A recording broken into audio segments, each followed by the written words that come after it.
Hi, Mark. Hi, how are you? How do you do? Fine. Of course. I'm fine. Cool. Yeah, I have a glass of wine during the talk. It's a rare opportunity when I can speak and drink wine. That's right. Yeah, I have a Porto to drink. Oh, that's also good. Yeah. Yes. Yeah, so everything seems to be okay. We'll just wait for people to join. So we still have like 15 minutes, so plenty of time. Yeah. And Something that I was thinking that yeah. besides people making questions for the next session, I, th- I thought about all of you could make questions to the other ones. Make some intriguing Well, questions. we could, but I think they will emerge spontaneously, but we should, we know each other very well and we can ask ourselves other people questions. We don't need to wait for the motor control summer school. So I think the idea is to give an opportunity to others to ask more detailed questions or even questions related to their own projects. Yes. So, yeah. Yeah. So I think there will be, if there are general questions, there will be answers from different speakers, and they will express different opinions, and so. Yeah, That's I got natural some to expect. questions about Bernstein. Yeah. Okay. That will be fun. I'll be happy to answer. Yes. So far, I think I have 5 confirmed speakers. For whatever reason, Bob Sandberg haven't responded. I'm going to push him. So by Tuesday, I'll have 6. Okay. And so we can. So far, so Van Emerick, Dick Nichols. See, forgot who. It's either Matt Trash or no, someone else.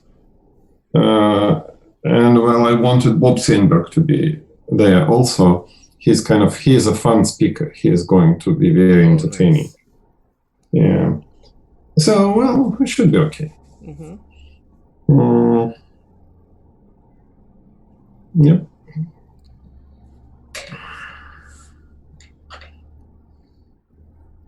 And what about life in State College? Is everything okay?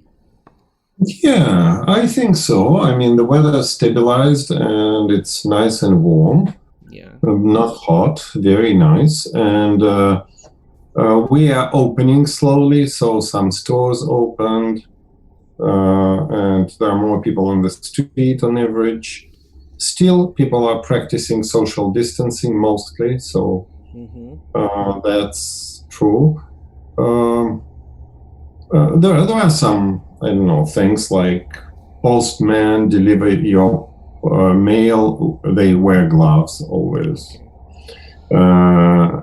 So there are some unusual details. And you are still teaching from home? Oh, no, our semester is done. We are not teaching. Ah, cool. No, our semester ended in early May. It always ends early May. We start early. Yes. We start spring semester about January the 10th. So 15 weeks, we are done by about May 1st, or well, sometimes not 1st. And did you have any The university is officially closed. Okay. The labs are closed. We cannot run experiments, which is a pain because we have a couple of studies where we have data like for 7 subjects or for 6 subjects. So we just need a couple more and it's done. So that's annoying, but well, what can one do? Otherwise, well, we're kind of working on papers, which is very useful because we accumulated. Otherwise, we're buried under the heap of data because data now are very cheap. It's very easy to collect. And then you forget even about what was done. And then people who collected the data leave, and then they have their own stuff to do. So we have quite a few unfinished projects. where and they were basically completed. But then people who finished them left and couldn't find time to really finish. Okay. So so we're trying to avoid it, particularly because now one of our grad students who's been with us for 4 years, Christian, he is going to defend and he's going to leave. But I think there are at least 3 more studies that are at different stages of being finished. Okay. Where he was the kind of the central person. So we'll see how it works out. So that's why I don't mind that the lab is closed, because then these people are really forced to concentrate on data processing, writing, analysis, and that's not bad. And are you writing any book by now? Oh no, come on! I have the book by Bernstein, the translation, which I translated last year. It's now in production in Routledge. So given that I had a book that was published last year, and now this book will be published this year, I take a short break. Okay. That's too much. Like a book a year is too much. So I'm writing some review papers, then papers with students, of course, running the lab, just maybe thinking a little bit more, finding more time to just relax and think. What about you? You are very, very active. You're kind of teaching the whole world. Yes. Yeah, I've been teaching this semester because our semester, it probably is going to end by the end of June. But I've been teaching a lot this semester because we have 2 faculty members that they were in sabbatical, and I'm doing their jobs. And so I'm teaching things that I'm not used to. For example, physical activity for the elderly. Who is normally teaching this stuff? Yeah. And history and philosophy of physical education. Oh, this is great. Who teaches these courses in your department usually? Usually, well, we have a sociologist who is usually he teaches everything else, social sciences. We have 2 that are connected to social sciences, and the other one we have a lady that she runs studies with the elderly people. Well, maybe I know these people because when I was there, I know a few. There was Sueli. Yeah, yes, well, but Sueli, she got retired. Oh, yes. Really? Yes. She's young, come on. Yeah, but she got retired. Well, what about Andrea? No, Andrea, she's still working. Okay. But Andrea, she worked with children. Yes. Well, that Japanese guy probably retired. Gotani, no, he's still. Amagio has retired. Who? Amagio. Amagio retired. Yes, Amagio retired. And Gotani not? Not Gotani not. Oh, Gotani must be in his 70s. I think that he's 67 by now. He's my age? Yeah, he's not as he probably is as old as you, or even 1 or 2 years older than you. Oh, okay. I thought he was older somehow. Well, when I saw him. Yes. But it was 10 years ago, more than 10 years ago. We had I remember excellent evening in his house. Very kind of Japanese-like evening. Cool. It was very, very cute. Oh, Mark, I saw that the organization in your university has changed. I mean, there is no more that health and so on, the name of the college, but there are some different names. No. Our college is still Health and Human Development. Yeah. Hi. It's called. Hi. So, yeah. Because I saw some different names of complex, something like this, or. other organizations that you also belong to? Well, I don't know.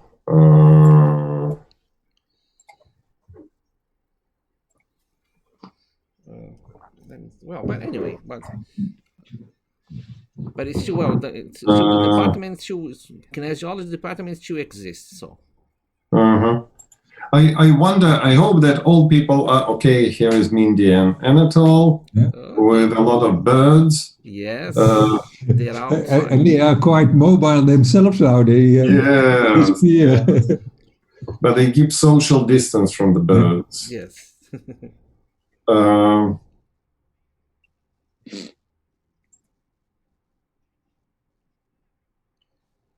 Okay, and let's see who else is joining. Oh, that's Lisa. Yeah.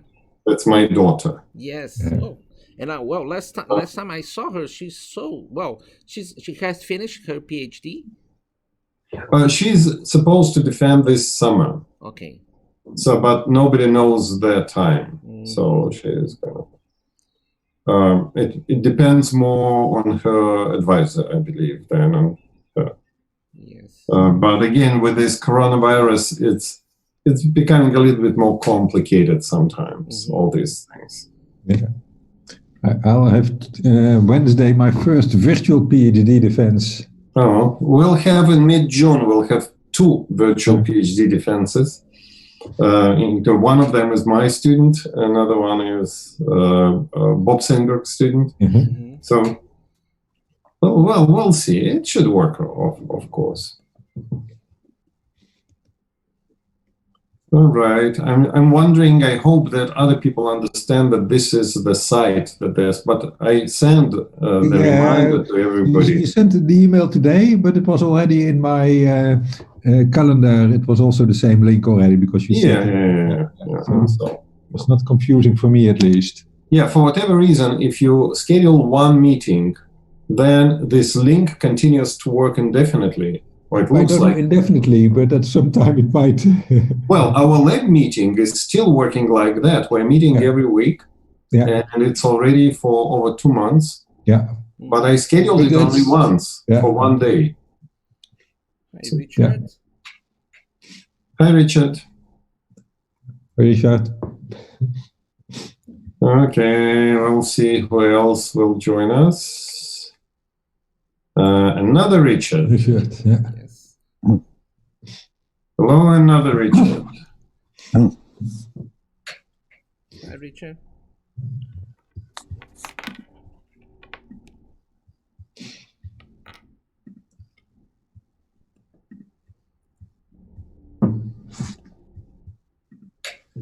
So maybe 2-3 more minutes, and we'll be Marco. Good morning. Good afternoon, everybody. Good afternoon. Good morning. Come on. Good evening. Yeah, well, it is still morning. Legally speaking, we're still morning, like 2 minutes It is. of morning left. It is. The day doesn't go that fast. All right, so we have John. Hello, John. Hi, John. So everything is on time. Everything is on time, isn't it? Nice. Brilliant. Brilliant. Yeah. Okay. So we have like 1 or 2 minutes, and then we'll maybe begin. So these are birds from the Hula Valley in Israel in the springtime. When they make their way, from in the spring, they're making their way from Europe back down to Africa. Hey, Greg. Pass through the Hula Valley. Mm-hmm. Hi, Gregor. You're on mute. Hi. Yeah. I will remind you, by the way, to be on mute. Okay. Mark used to remind us when other speakers give talk. Imagine now when he gives a talk. Of course. I'd just like to tell you that Luis sent me the list of people who actually registered for the talks, and not counting today, or does that list also count today, Luis? There's 997 people on that list. Wow. But there's a couple of, I've been trying to... We're missing 3. Yes, right. That's right. The slackers. Trying to eliminate duplicates. Oh, wow. And count. I'm doing some statistics, but it's a long list. It's taking me. Wow. It is a long list, Yeah. indeed. Awesome. Luis, All right. does it count the people from today? No, from today we have something like 10 more. Oh, we made 1,000. So you'll give that additional list to me Yes. So after. we Okay, are, yeah, we are thank good. you very much. Yeah. All right. So, Luis, you let me know when I can begin, because I'll start with the reminder about the Tuesday meeting and about the next batch of meetings that is scheduled to start on June the 2nd. We still have to confirm a couple of speakers, and then I will let all the speakers know about the dates and times, so that but you can start getting prepared now, basically, because, well, it's your choice of topic and whatever you want to talk about. So. Yeah, well, we are online. We are. Okay. All right. So if we are online, let me start with, by asking everybody on Zoom to turn off their microphones. And then I want to remind everybody that this is not the last session of this virtual summer school. We're going to have another one on Tuesday, which is going to be questions and answers session with all or nearly all speakers present, and I hope able to answer your questions. So send your questions to Luis, who will be our moderator during the Tuesday session. We're going to use the same link, same time, Tuesday as always. And then starting June the 2nd, mark your calendars, we're likely to begin the second edition of this virtual summer school. We're going to have 6 more speakers, and look for announcements. All right, so this is a very unusual thing for me to speak in my own house, so I'm going to use this opportunity and to speak while drinking wine. I hope that this will improve the quality of my presentation, at least my subjective perception of the quality of my presentation. So, to your patience first, my first toast. All right, now it's time to share the screen. And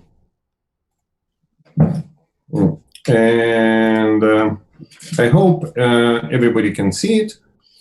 That's the official topic of my talk. This is not going to be a very traditional talk, although it's going to have some traditional themes. And some of these themes are going to be, I think, familiar to you, because some of them will resonate with the talks by Anatole Feldman, by Gregor Schorner, and by Marco Santella at different times. But I want to start with a somewhat general statement. By the way, there are going to be 2 quizzes, because it's a school, it's an educational enterprise. There are going to be 2 quizzes during the talk. So they relate to, you will be asked to predict results of some of our recent studies in our lab. One of these studies has not been published. One of them has just been published electronically. So if by any chance you know the answers, please sit on your hands, don't share it. Others who don't know the answers, you are welcome to use chat to exchange opinions and try to guess what happened. I'm going to start with a somewhat philosophical statement, which is related to the fact that we are dealing, our field is part of the natural science. And I want to make a statement that I hope you will all agree with, that any hypothesis in the field of natural science is as good as its ability to account for available data in a logical way based on laws of nature and make new, non-trivial, testable predictions. The underlined expressions here require maybe explanation, and I'm going to try to say that non-trivial means that these predictions cannot be made by colleagues who prefer other hypotheses, who don't care about hypotheses at all. And based on laws of nature means that invoking miracles, soul, internal models, or God is not allowed to interpret the findings. So with that in mind, let's start with our quiz number 1. This is an experiment that was run in collaboration with Christian Quadra, Žiga Kazins, and Victoria Vojnic. Here is the experiment. The subject is sitting, as you can see on the left side of the screen, watching the screen with visual feedback. The two hands are symmetrically positioned and placed on 4 force sensors, 2 per hand. So index and middle fingers of both hands are sitting on sensors. The subject is asked to press with one hand with visual feedback and reach a certain comfortable level of force, say 10 units.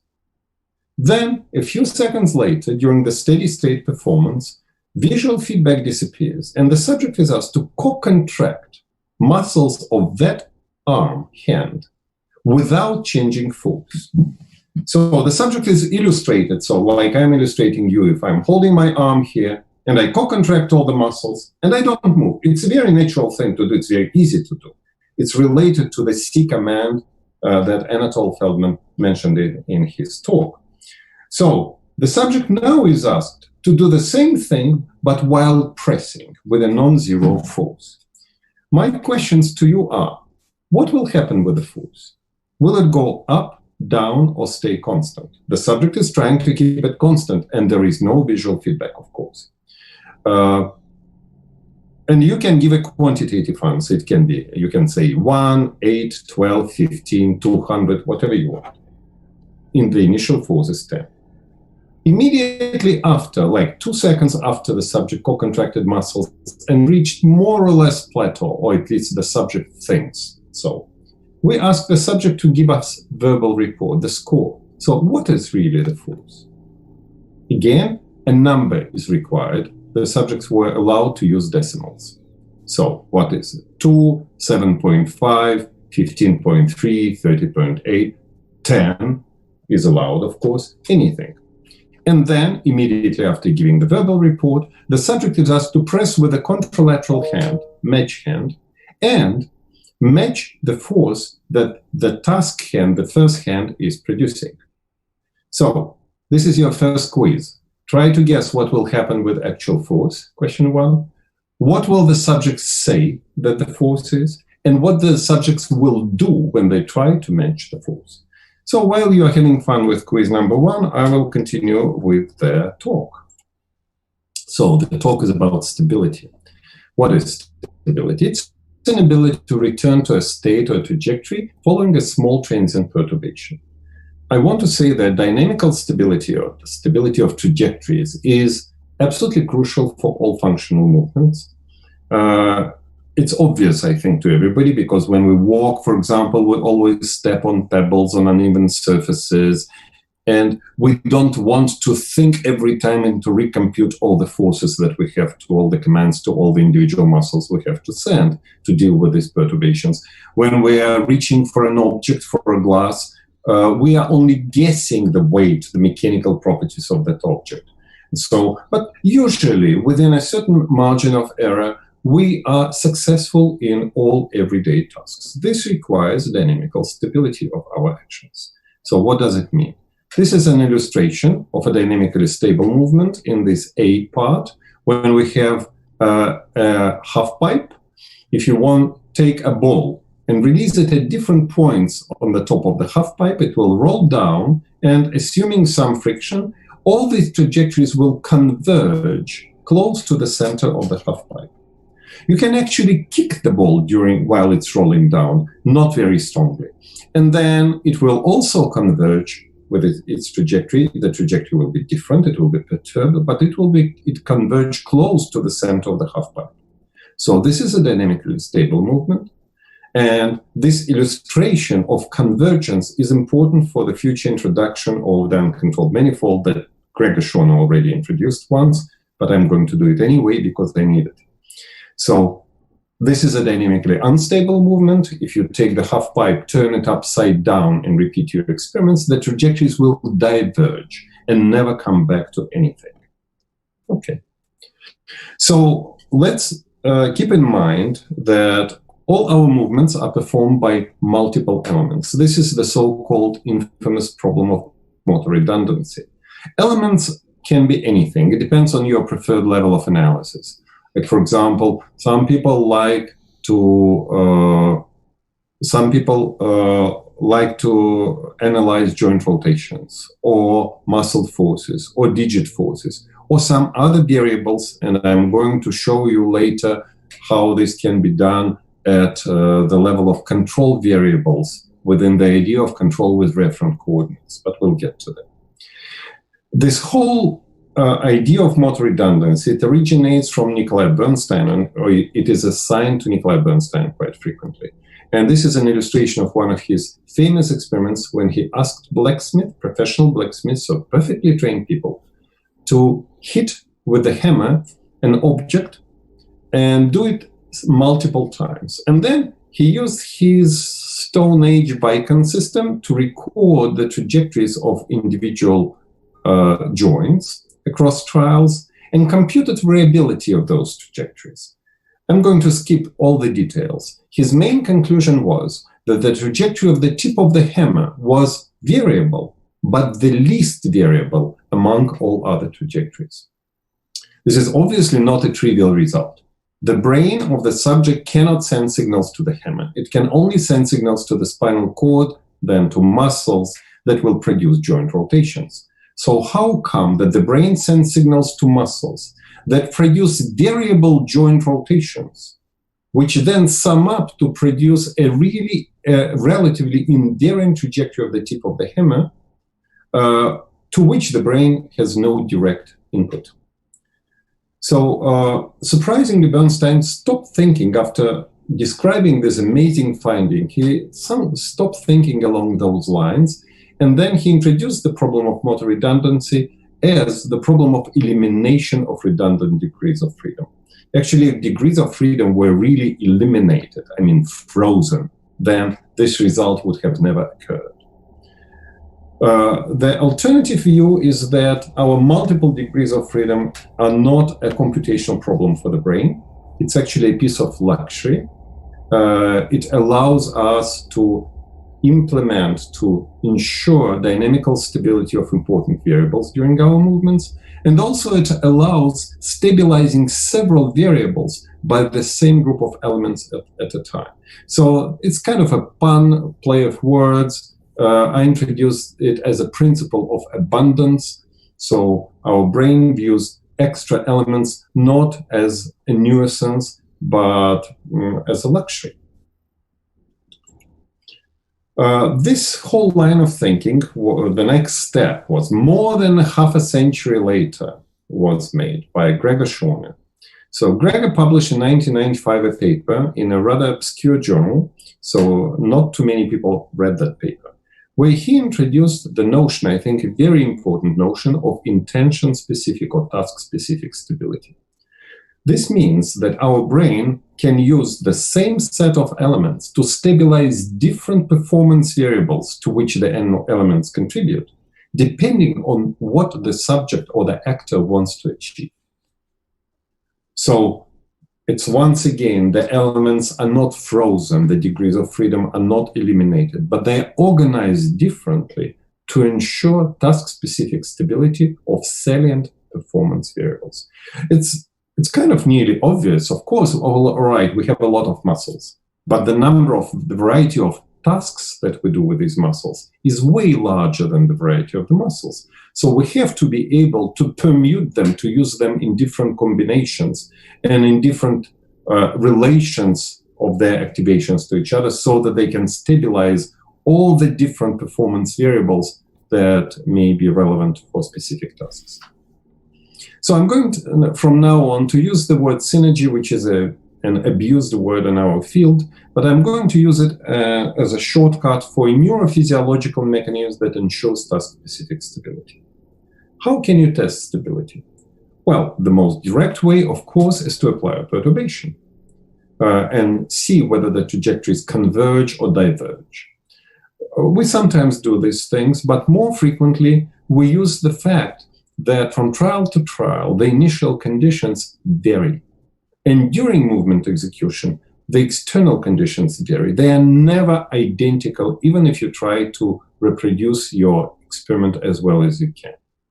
So then you can use analysis of variance across repetitive trials that Gregor mentioned during his talk. I'm not going to talk about analysis of multi-equivalence, about this so-called quick corrective action. Maybe just an illustration. If you take the spring out of your pen, you can run this experiment now, by the way, and place it between your thumb and index finger, and then try to compress it very, very quickly. What will happen? The spring will buckle and jump away. Why? You honestly tried to compress it along its main axis, but it misbehaved. It misbehaved because along its main axis, it's relatively stiff and stable. And orthogonal to that axis, it's relatively compliant and unstable.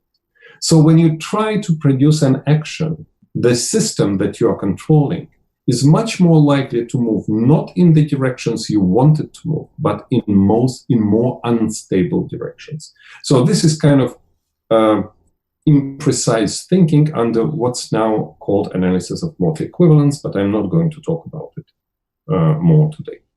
So let's talk about variance across repetitive trials.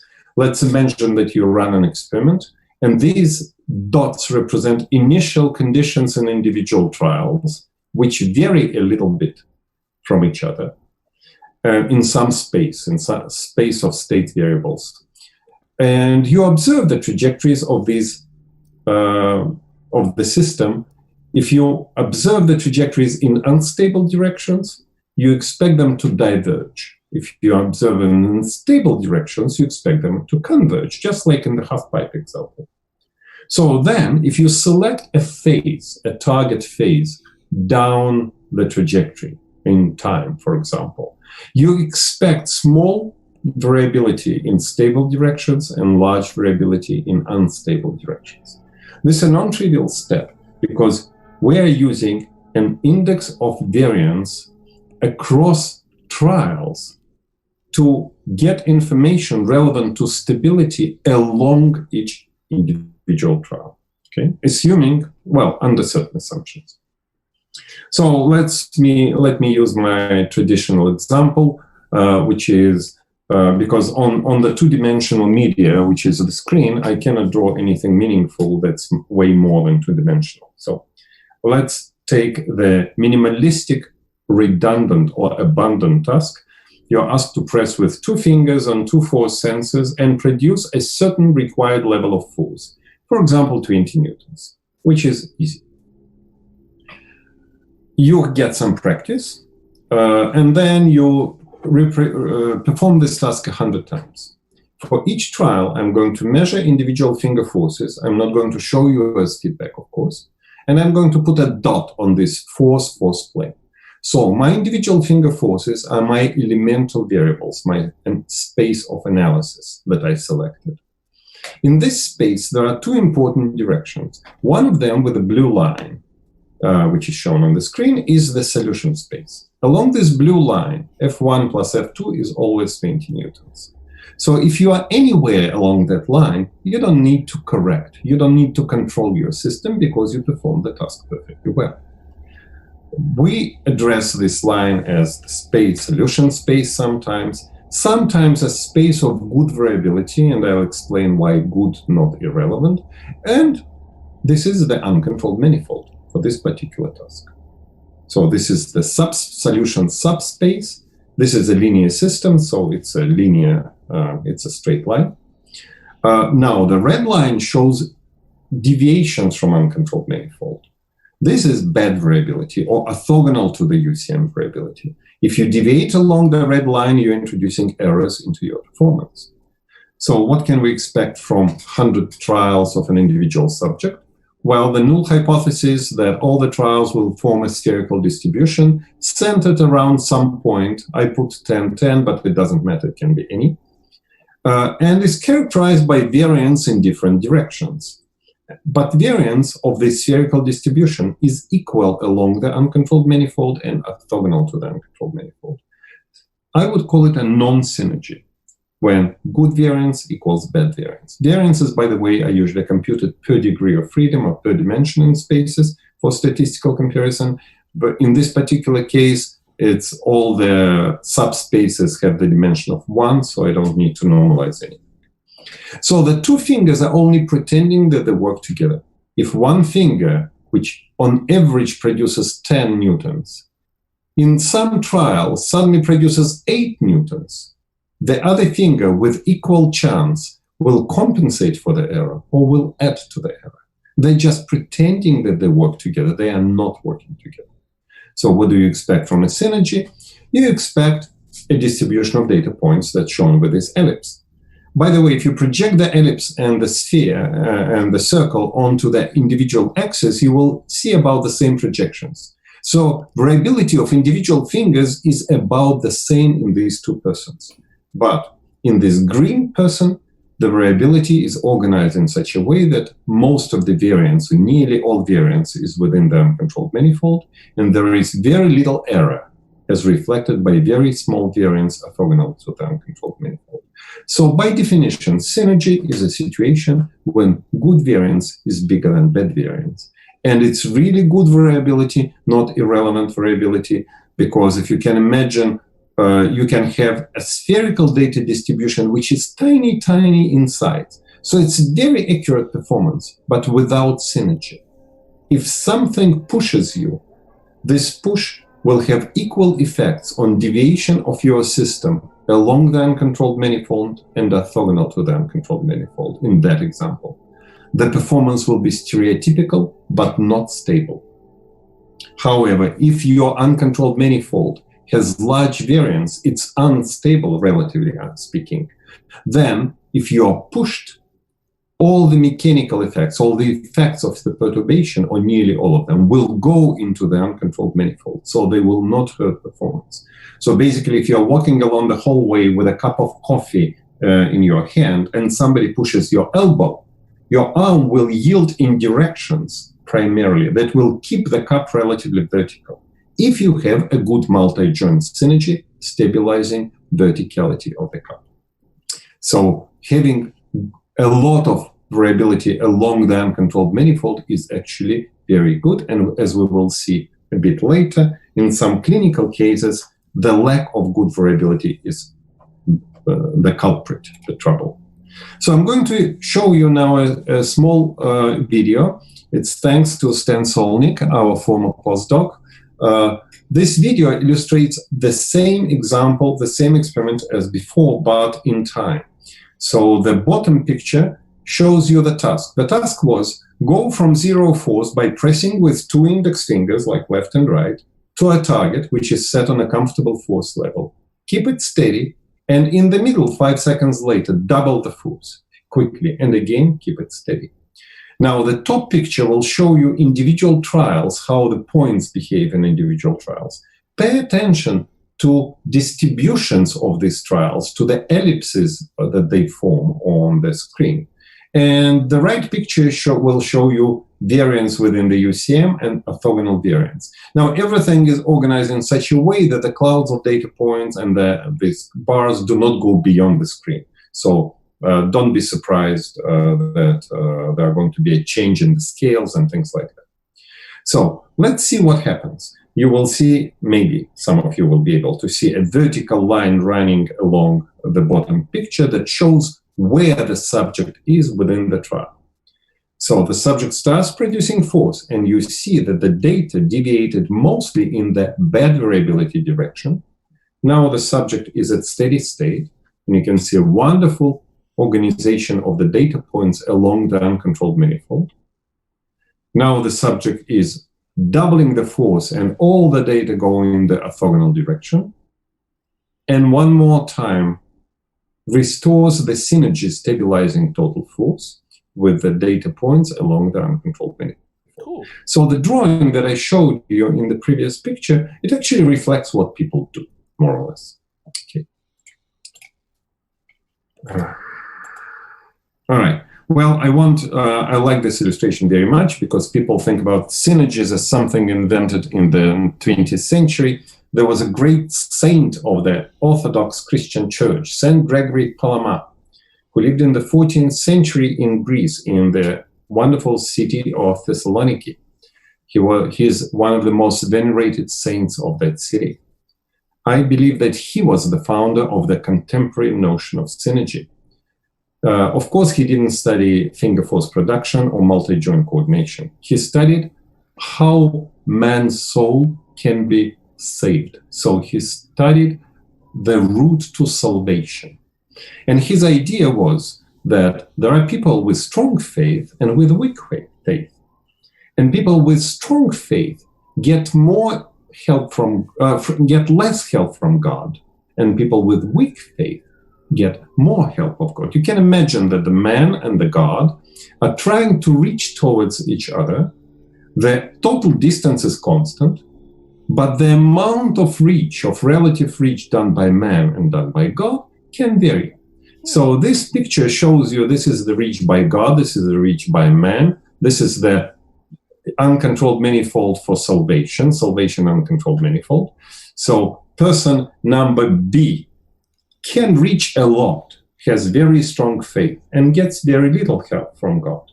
Person A is so-so, the faith is so-so, and this person gets more help from God. So if you imagine showing all the people in the world organized here, so most of them are going to be, all the variability is going to be along the salvation uncontrolled manifold. All right, so let's continue. This illustration was suggested to be by our wonderful colleague Zia Hassan. He showed this picture during one of the talks and asked the audience to tell what the difference was between the two objects. And of course, answers like one is a plane and the other one is a bird are not taken. So it should be a more meaningful answer. Imagine that the bird is soaring, is not flapping wings, and the plane is soaring. Also, the answer is that this particular air company is extinct and birds still exist, also is not acceptable. So what's the difference in the design? Both have elongated bodies, both have wings, both have tails. Only planes have this rudder, this vertical tail fin. And there is no bird with a vertical tail fin. Why? Is evolution not smart enough? I don't think so. I think it's smarter than engineers of the 20th century who designed the planes. So let's ask a question. Why do planes have vertical tail fins? One of the reasons is to help pilots stabilize the plane in the parallel to the ground. So why didn't evolution come up with a vertical tail fin? Simple reason, because stability is stability is competitive with agility, and agility or maneuverability is more important than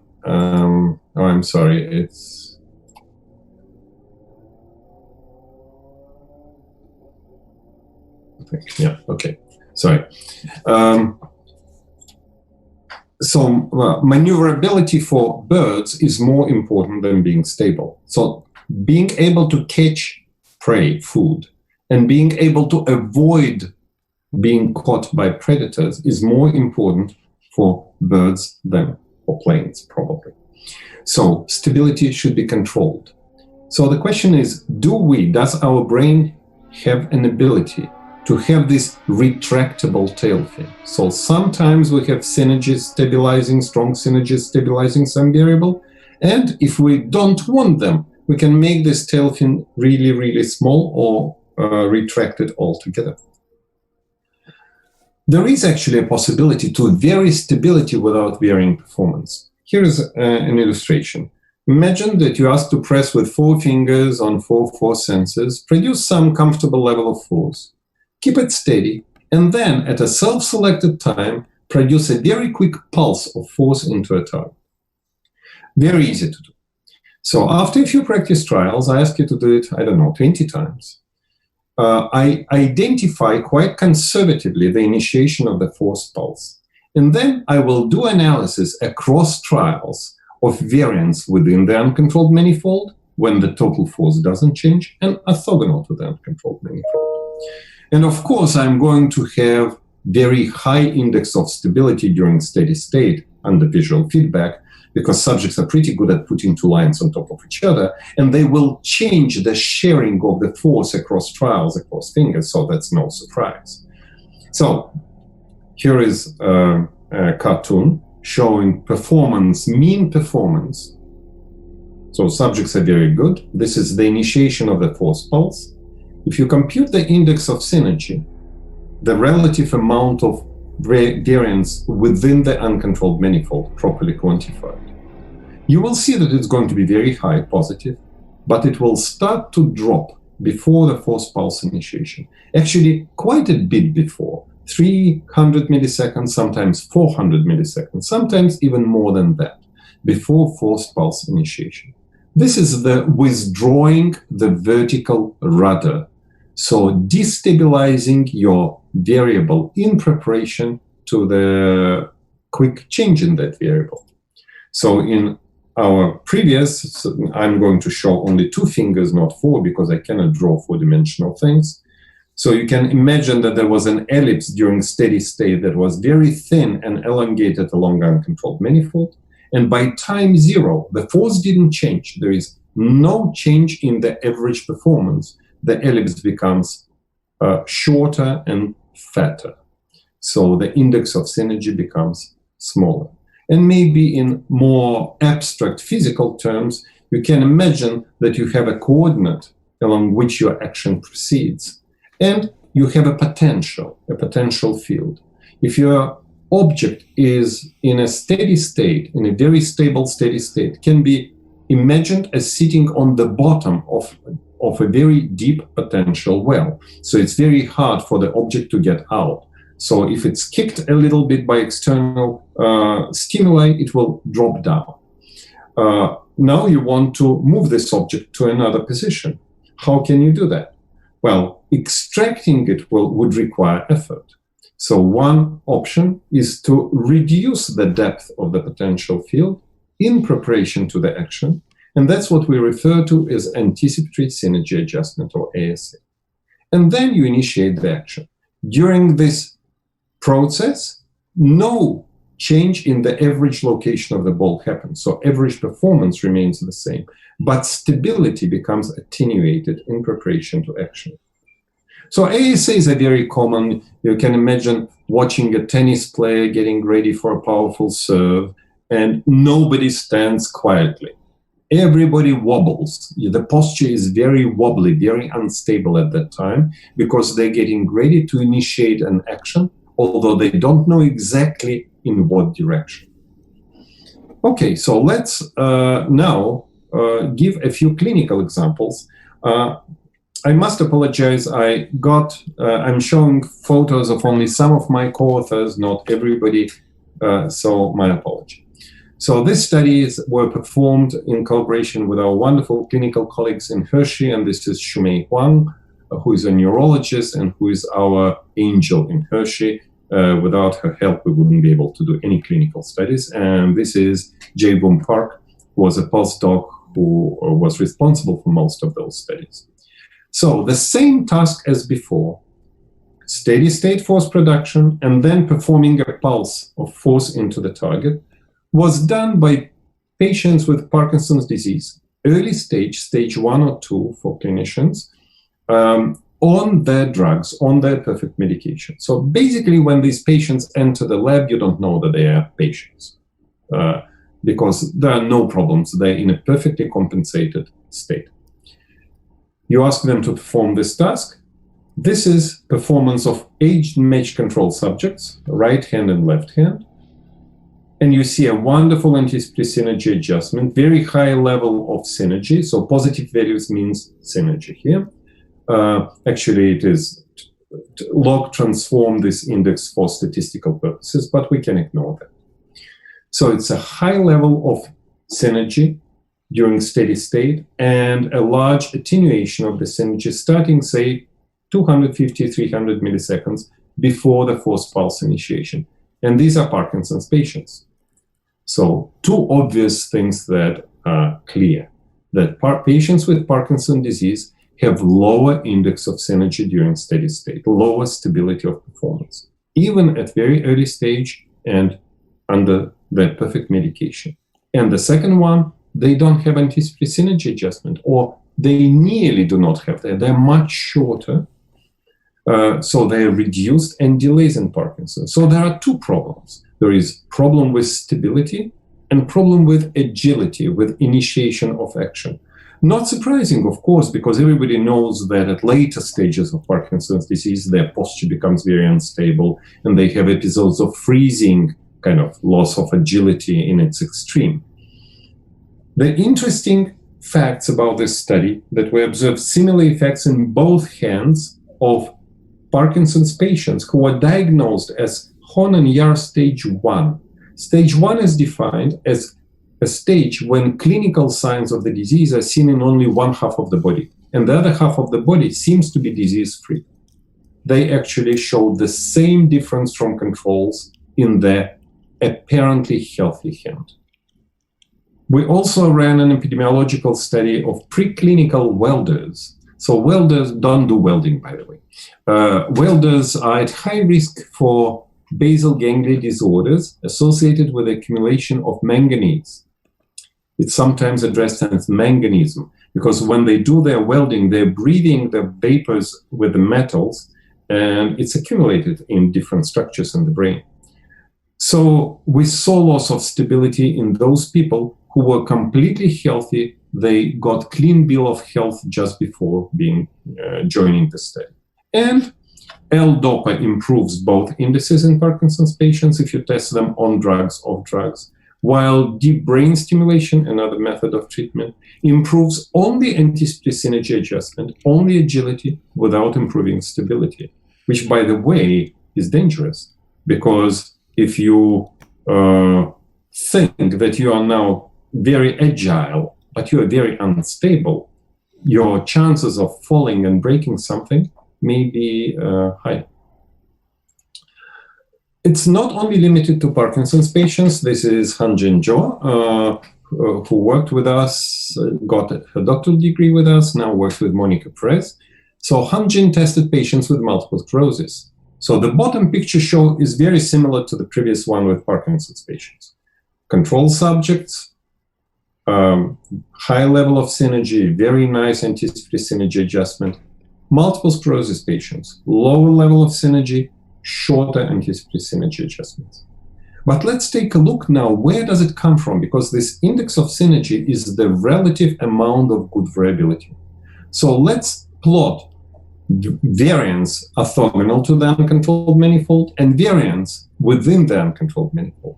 And we can see that most of the difference is actually in this variance within the uncontrolled manifold, which seems to be irrelevant to performance, because deviations along the uncontrolled manifold from trial to trial are, by definition, having no effect on the force magnitude on the performance of the task.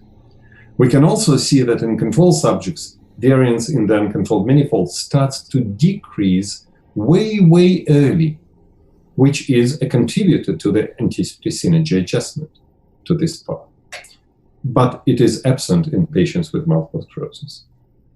And another study by Han-Jin Jo showed another very interesting contrast. We also tested people after mild cortical stroke. So it was unilateral single stroke, mild, of course, because they had to have enough control of their hands. This picture shows you control subjects. This is this blue or black, probably in some screens, line with nice anticipatory synergy adjustment and high level of synergy. These are Parkinson's patients. It's another group, but same effect. Lower stability and very little anticipatory synergy adjustment. These are patients after stroke. No problems with stability, which, by the way, was reported earlier by John Scholz and Darcy Raceman for reaching movements. However, they do have a problem with not with initiating movement, but with changing stability of their performance in anticipation to the initiation of the quick force pulse. So very small anticipatory synergy adjustment as compared to control subjects. All right. So until now, I've just introduced you some ideas about stability of action, how they can be studied, and how they can be useful, revealing just a few snapshots in clinical studies. Now I have to make a confession. I've been telling you half-truth because all the analysis that I showed you is within spaces of elemental performance variables, joint rotations, finger forces or finger modes, which is basically the same thing. You can skip that. Sometimes we do it in muscle activation space, but these are performance variables in the periphery. Can we do it in the space of control variables? In order to do that, we have to come back to the talk by Anatole Feldman, and maybe even before, and start with a very, well, seemingly trivial question, but I think very important one. What is life? How are biological systems different from inanimate world? So my favorite example, you put a live frog and a perfectly custom-made toy frog by the best Swiss master, which copies the live frog in all the minute details. You put them on the table, walk outside, get a cup of coffee, come back. The toy will wait for you and the live frog will be gone. That's strange because the initial conditions are the same, the parameters of the objects are the same, the external forces are the same, the behaviors have to be the same unless something weird happens. And living systems are indeed weird. They sometimes, and quite frequently, they do things that inanimate objects don't do. They walk uphill, they swim against the current, they fly against the wind. So what's happening with laws of nature, with laws of basic physics? Are they violating them? We have no reasons to suspect that. Now, what's law of nature? Anatole mentioned that a little bit. I want to emphasize a couple of things. Well, first, biological systems don't violate laws of nature. What's a law of nature? It's our compact expression of experiences. And it's usually used in the form of an equation. The equations have variables and parameters. Like F equals ma, second Newton's law. Force is a variable, acceleration is a variable, mass is a parameter. Change in force in a certain direction is proportional to the deformation in that direction. Hooke's law, with a coefficient called stiffness. Well, there is an important difference between variables and parameters here. Variables are constrained by the law. If you change force, acceleration will change, not mass. Mass is free. It's not constrained by the law. If you compress an object, force will change, not stiffness, not necessarily. Okay? And this is true even if the parameters change. If you have a rocket that burns its fuel, then mass can change at quite a high rate, but it doesn't turn into a variable in this law of nature. Still, a change in force will be linked to change in acceleration, not change in mass. So in inanimate world, things move, or to be more exact, they change their motion under the action of forces, variables. So I'm going to suggest that living systems are different. They produce actions not by changing variables, but by changing parameters in respective laws of nature. It's a very different style of control. So before offering you my definition of living system, I of course looked through the books and web, and I found no definition.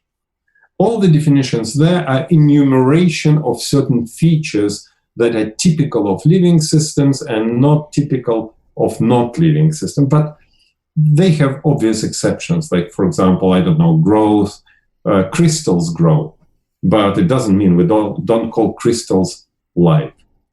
Separation from the environment by the skin or by the cellular membrane. Viruses don't have a membrane, but we do call them live. So, or at least some of us do.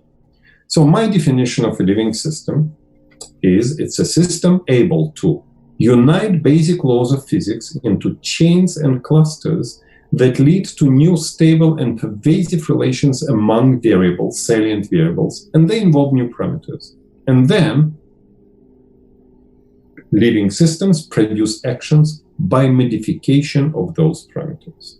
Now I'm going to substitute all these many words that take time to digest. Sorry. By the way, I'm using this opportunity, a rare opportunity. I can present a lecture and drink wine at the same time. So cheers, everybody. I'm going to use an illustration that Anatole used before. It's a very simplified drawing of the dependence between active muscle force and muscle length. So if you take a muscle and start stretching it, imagine that this is a deer-fronted animal, decerved animal.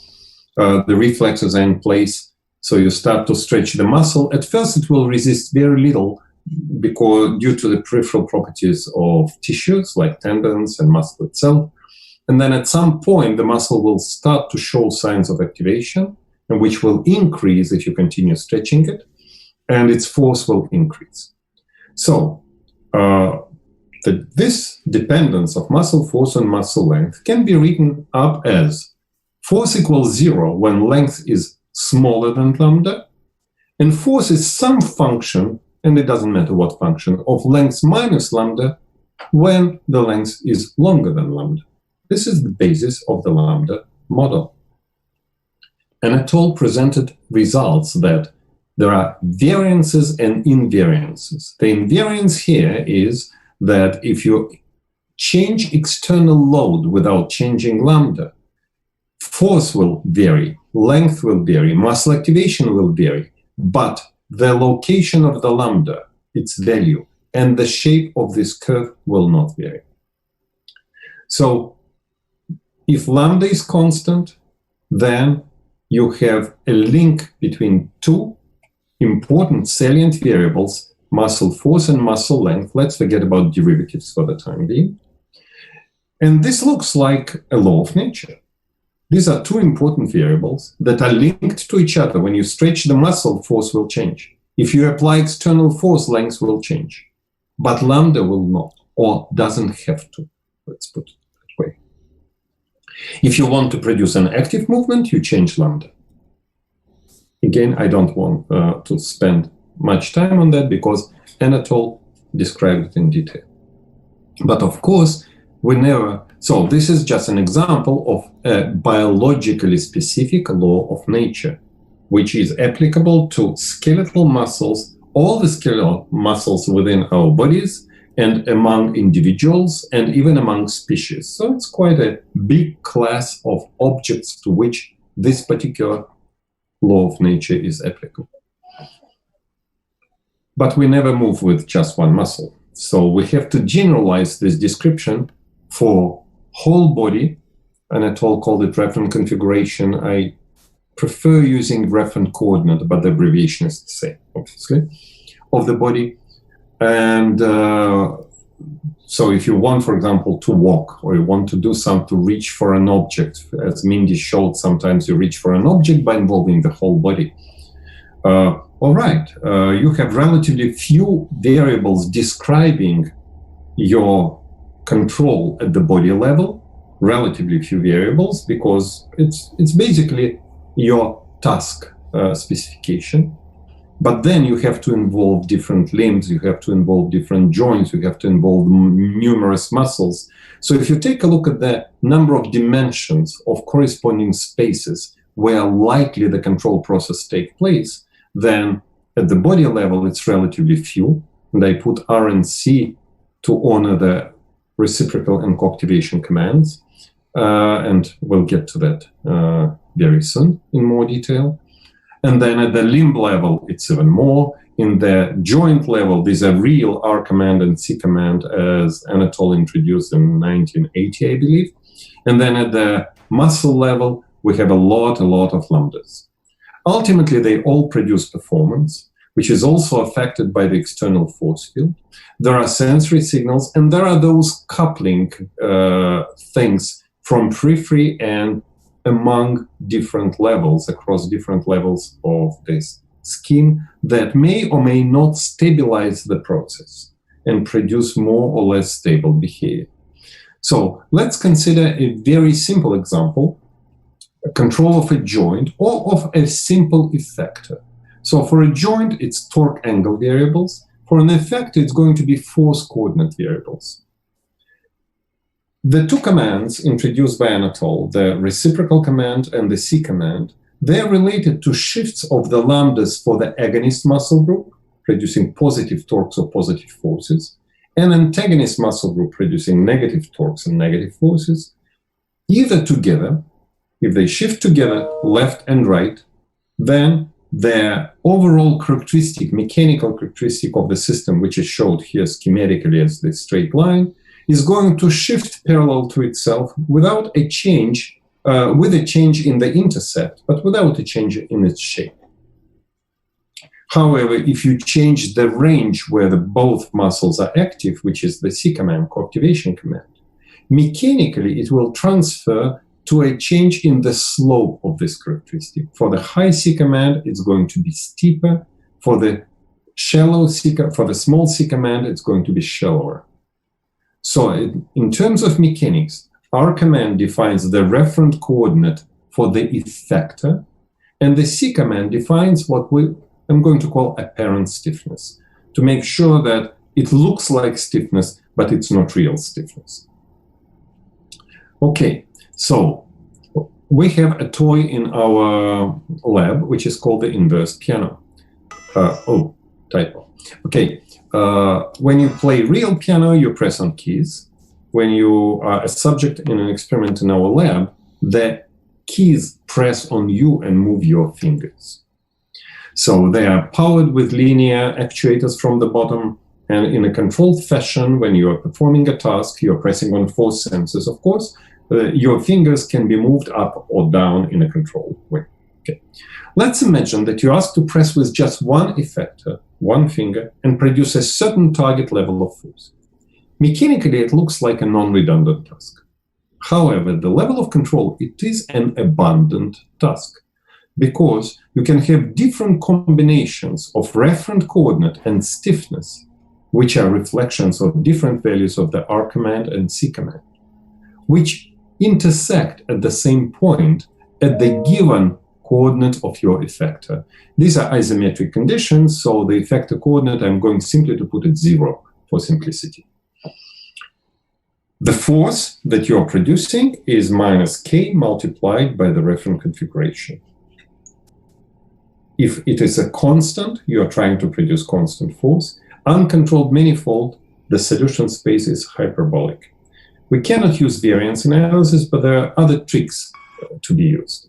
So what will happen if you ask a subject to perform this task multiple times, and you use the inverse piano to estimate RC and K? So what do? The subject is pressing at a constant force. At some point, you lift the finger and lower it back. You instruct the subject not to react to that, and you hope that the subject tries to follow your instruction. So if this gray area is the only area which we use for analysis, it's actually smaller currently that we use for analysis, because we want to minimize chances that subjects' unintentional interference with the task would affect the results. So if you take this data and now you plot force as a function of displacement of the sensor, you will see a curve that's pretty much linear. So if it's linear, you can apply linear regression. The linear regression will give you the intercept, which is your referent coordinate, and the slope, which is your apparent stiffness. All right, now you ask the subject to do it multiple times, and you plot it on the referent coordinate versus apparent stiffness plane. This is our control space. So this very first study was performed by Satyam Bike, who is now at Purdue University on the faculty, and Daniela Matos. So this is an illustration of a bunch of trials performed by the middle finger, ring finger, little finger, index finger, all fingers together, but the task was normalized to their maximal force production. So as a result, we can put all the data on one plot. And you can see that the data for the left hand and right hand, they fit wonderfully, and they spread quite broadly along the uncontrolled manifold, along the solution space. One can run hyperbolic regression analysis and get completely unseemly R-squared values, like 0.99 or 0.98 is not unusual. I want to emphasize that this result is not trivial. Nobody is perfect. This means that subjects are never performing the task absolutely perfectly well. They will deviate a little bit. So I put here with these dotted lines the allowed error margin of force on the same plane. So this is reference coordinate of the fingertip, and this is K, apparent stiffness. So in order for subjects to do the task accurately, they simply have to be somewhere between these two dotted lines. So what kind of data distributions could be? Could be those open circles. So K is more or less constant, so subjects don't change their C command much, but they change a little bit, they allow some variability in the reference coordinate, but they're still within the error margin. So for the crosses, the subjects don't change by much the reference coordinate, but they allow the C command to vary. The triangles show just spherical data distribution, but simply small. The red circles show the data that we observe. So the subjects are instructed to be within, by the task, to be within this error margin, but they are not told to show large variability along the uncontrolled manifold. So this is a non-trivial result, and I'd like to emphasize that. How can we use it to interpret known data? Now we're getting to my very first slide, that all this theory, it's all nice, but do you offer something meaningful? Or can you predict something new? So physics of unintentional movements. It's been known for quite some time, at least for 20 years, or about 20 years. The studies of David Valencourt and Danny Russell, while they both were graduate students in our department, they ran a study when they asked subjects to hold different levels of force, and then they turned off visual feedback and they looked at what happens with force. And the force dropped unintentionally, more or less in everybody. If the force was very, very low initial force, it didn't drop. Well, we reran this experiment later, and that was again Satyam Bike who did it, with two-finger force production, left and right. But at the beginning of the trial, the subject was shown not only the target force, but the sharing between the two fingers, how much each finger should produce. So it was a single solution that they were suggested. And then visual feedback was disappeared, was turned off, and the subjects were asked, continue doing what you're doing. So this picture shows what happens at different initial levels of force, 15, 25, and 35% of maximum. And you can see that the result stands. There are very well seen drifts. These are across subjects of individual finger forces. And when the force of the finger is higher, the drift is more pronounced. The interesting thing is that the subjects are unaware of it. They think that they're performing the task perfectly well, even when their force drops by 1/3 of its initial value, which, by the way, tells us how bad our force sense is. They couldn't feel that their force drifts by that much, and that's a large drift. So how are we going to interpret that? The original interpretation offered by David Valencourt and Danny Russell was that, and others at the same time, it was a problem with working memory. I don't like invoking things that I cannot really measure objectively. So we'll try to offer a different interpretation within this idea of control with reference coordinates. So let's imagine that you have a donkey somewhere in space. So the spatial coordinate of the donkey's head is this shown as actual coordinate. And then there is a carrot on the stick. The donkey is hungry. That's important, of course. That defines reference coordinate for the donkey's head. The donkey's head is attracted to this reference coordinate. And I'm going to call it direct coupling. And it's fast. So if you present the donkey, the target, the carrot, the movement will start with minimal delay, which is mostly defined by transmission delays within the body. However, what I'm going to claim now is that if you don't allow the donkey to move its head, it's banging it against a glass wall. It can see the carrot, maybe it can even smell the carrot, but it cannot move towards the carrot. Then the donkey suddenly acquires telekinetic powers, it starts to think, and the carrot starts to drift towards the donkey slowly. So overall, the effect is the same. It's minimization of the distance between the actual coordinate of your effector and the reference coordinate that's specified by something. In this case, by the experimenter who placed the carrot. In other cases, by your own will, you decide to move somewhere to a target in space. So in maybe less zoological terms, we can imagine again a potential and an object, your effector, sitting on the bottom of a potential well. The potential well is characterized by the coordinate of its reference coordinate, and this is actual coordinate. When they are equal to each other, the object is happily steady on the bottom of the potential well. Now, how do we produce movements? We shift the reference coordinate. We shift the parameter of the respective law of nature, just as in the definition of life. As a result, the object finds itself away from the bottom of the well, and it starts to roll down to the bottom of the well to move. So that's your production of active movement. Now, what about force production? Well, if you put a stop, the object will press on that stop, but it will not be able to move. So what I'm suggesting is that the reference coordinate drifts back slowly, way slower, by the way. The typical time characteristic of those drifts was 10-15 seconds. The exponents were about 10 to 15 seconds. So, which is very, very slow, of course, as compared to a typical, say, about 100 millisecond delay during voluntary movements. So we did this analysis, and that study was with Sasha Yoshetko, who was our doctoral student at the time.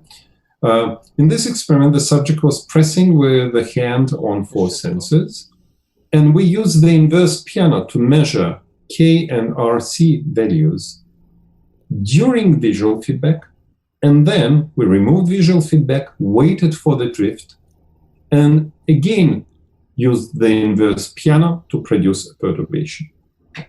So this is across trials typical data for a typical subject. Well, I promised you that R squared are unseemly.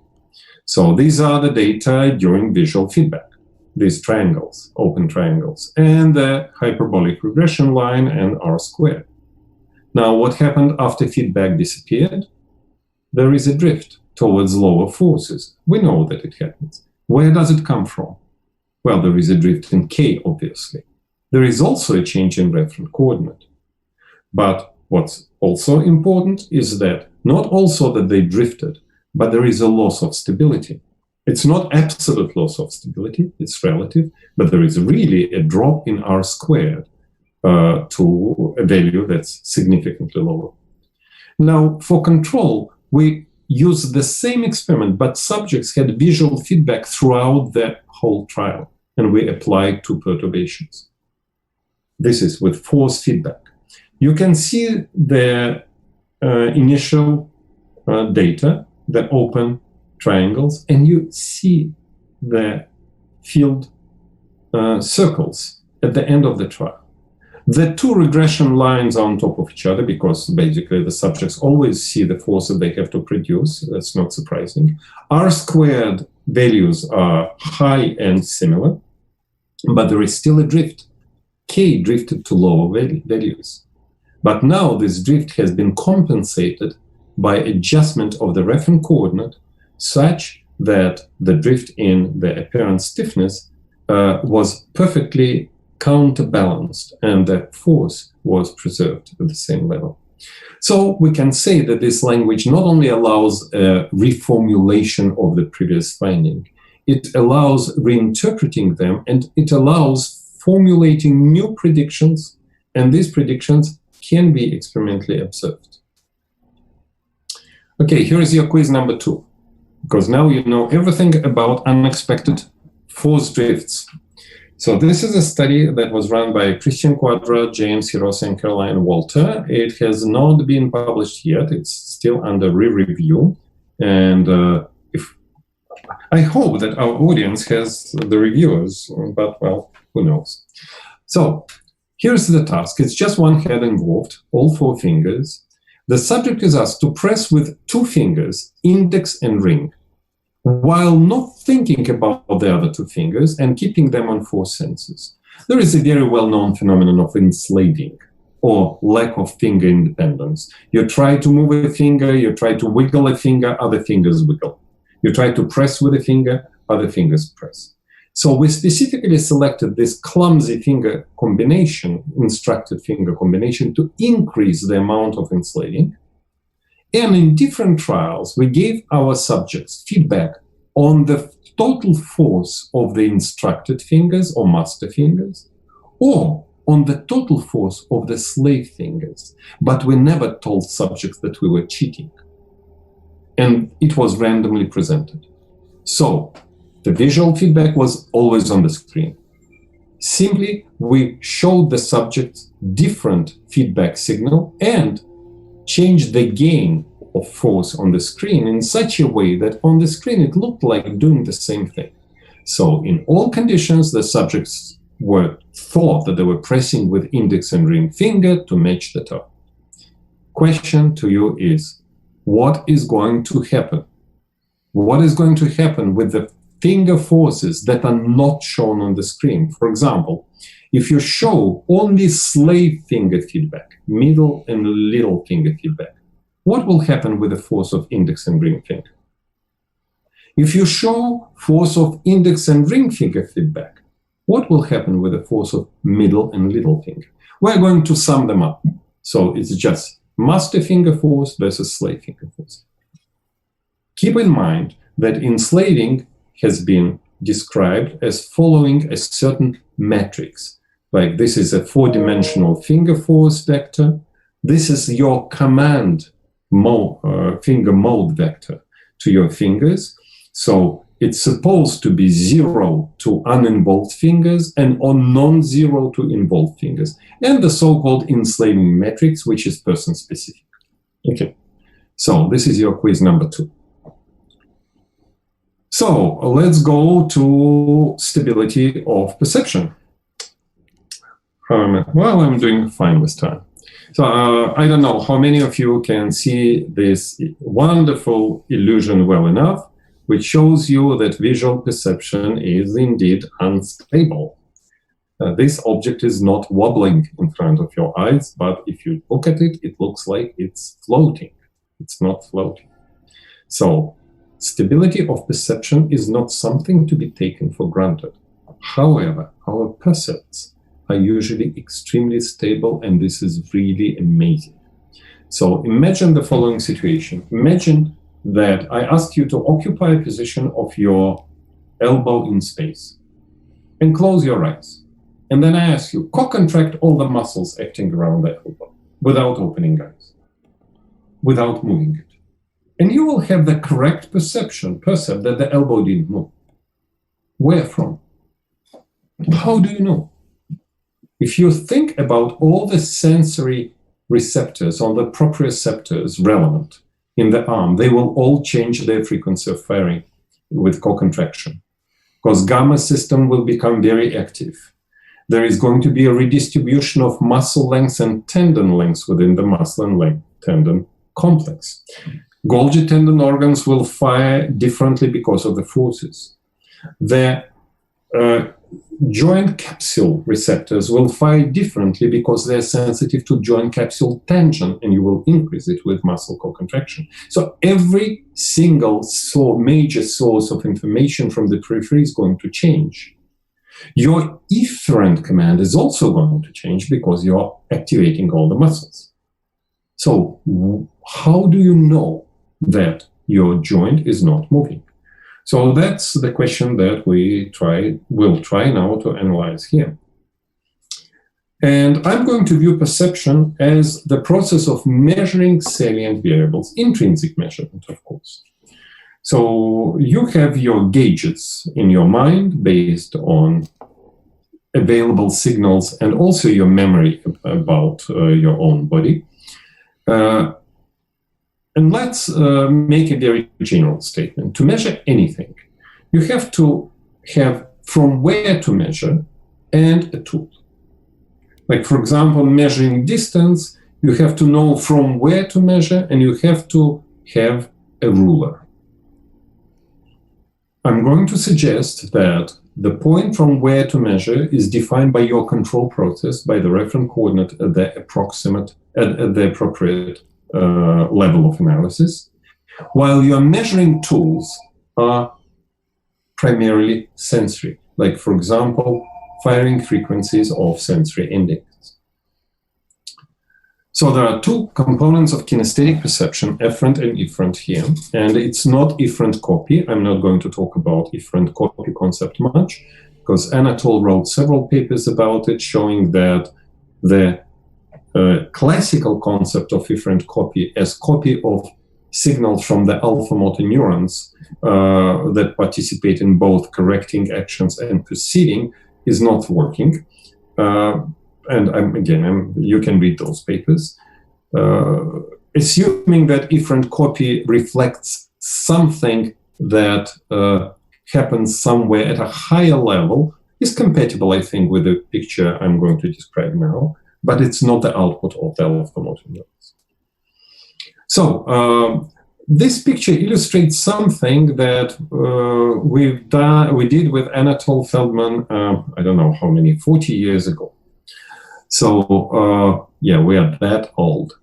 So about 40 years ago, we worked together trying to generalize the ideas of equilibrium point control for kinesthetic perception.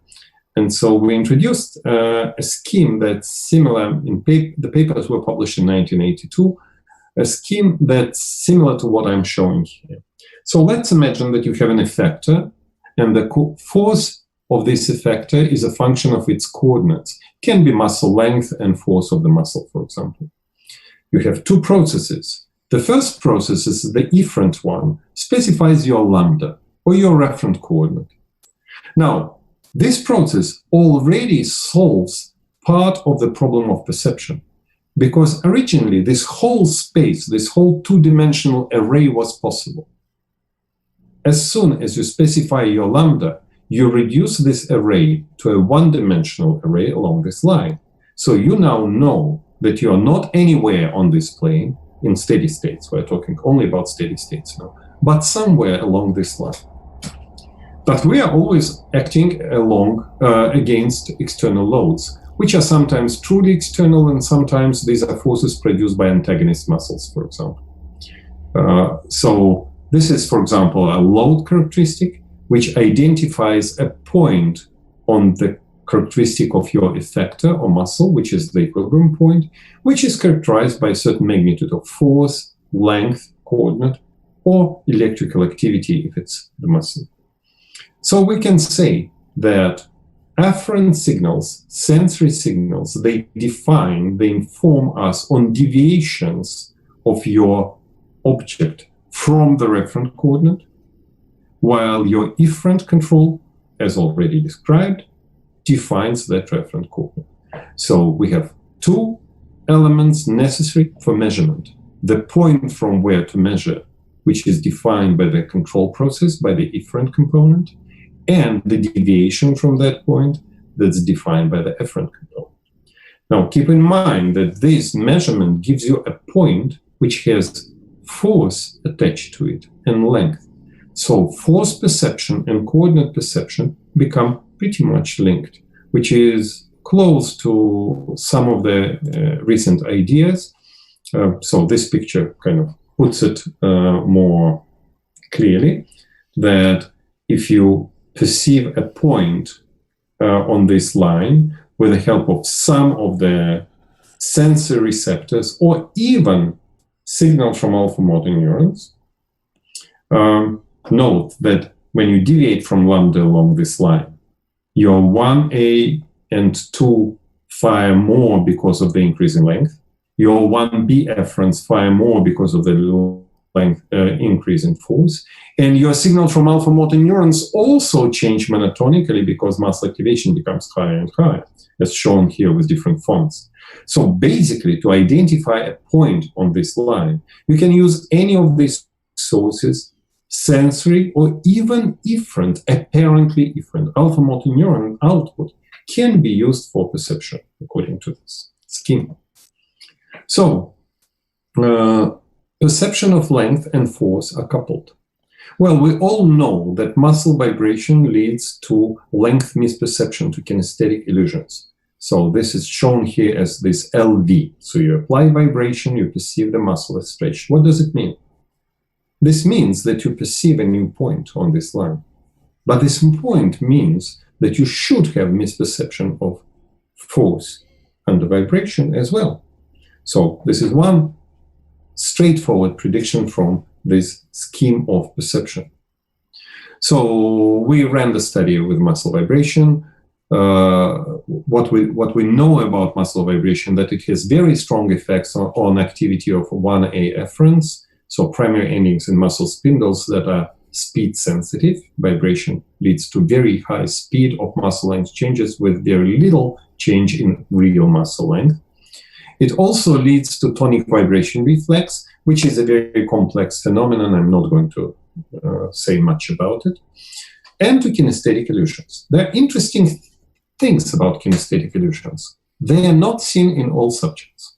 Some subjects show very strong illusions, leading sometimes to anatomically impossible joint configurations. Other subjects have real troubles reporting anything. These illusions, when coupled with an ongoing motor task, lead to other interesting effects, like postural effects. So if you vibrate the Achilles tendon of a standing person, then the person will show deviation of the trunk backwards. These are called so-called vibration-induced fallings. Kinesthetic illusions show reversals. They sometimes reverse the direction depending on some other factors. There is also a mismatch between the illusions of velocity and position. Illusion of velocity is much, much higher, much stronger than the illusion of position. So taken all together, it looks like kinesthetic illusions are very unstable. They do relate to the issue of stability because they happen or not happen. They happen in one direction or they don't happen. They happen in the opposite direction and so forth. So this experiment was performed by Sasha Reshetko and Christian Quadra when we looked at force illusions under vibration of antagonists during finger pressing tasks. So the subjects were asked to press with the 4 fingers of a hand, and the vibrator was placed on the extensor, over the extensor muscles. Then the visual feedback was turned off, and the subjects were asked to match the force that was produced by the task hand by the contralateral hand, with the contralateral hand.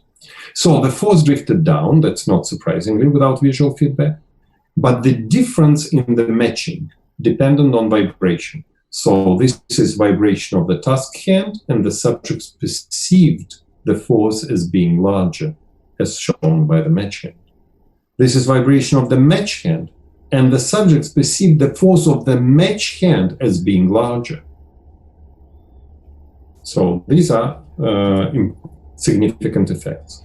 This is, by the way, an illustration of just a single trial. So the force drifts down of the task hand, and these are the matching episodes by the match hand. And you can see that the subjects, well, they match pretty well, but they match the initial force level. They don't match the decreased force level. There is one more interesting effect of vibration, which I'm going to just to show you, but not interpret in detail for the sake of time. So this is force drift without vibration, the pink trace with error bars, error shades. And it's a very large drift, similar to what was described in previous studies that I mentioned. With vibration, the drift is smaller. So that's surprising. And the only interpretation we could come up with is that this is evidence that vibration changes not only the sensory aspect of performance, but it also changes the referent coordinate. And these changes of referent coordinate under vibration, they were also hypothesized in those very early studies that we did with Anatol Feldman. We suggested that lambda could shift under the influence of vibration. So, well, that's it.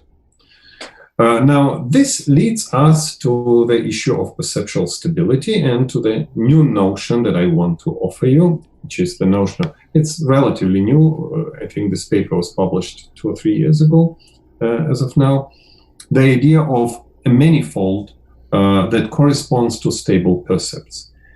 As is in the example that I described earlier, when you press or when you co-contract muscles and you feel that your joint is not moving, simply to rephrase this particular, phenomenon, is that this means that changes in your relevant sensory signals and efferent signals are confined to a subspace, a manifold. Manifold is just a well-organized subspace, to a subspace corresponding to unchanged perception of an important variable.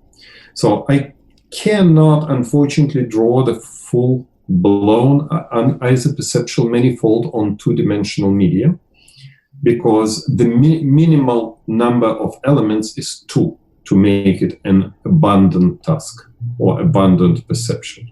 So let's assume that 2 elements are pressing together to produce total constant output.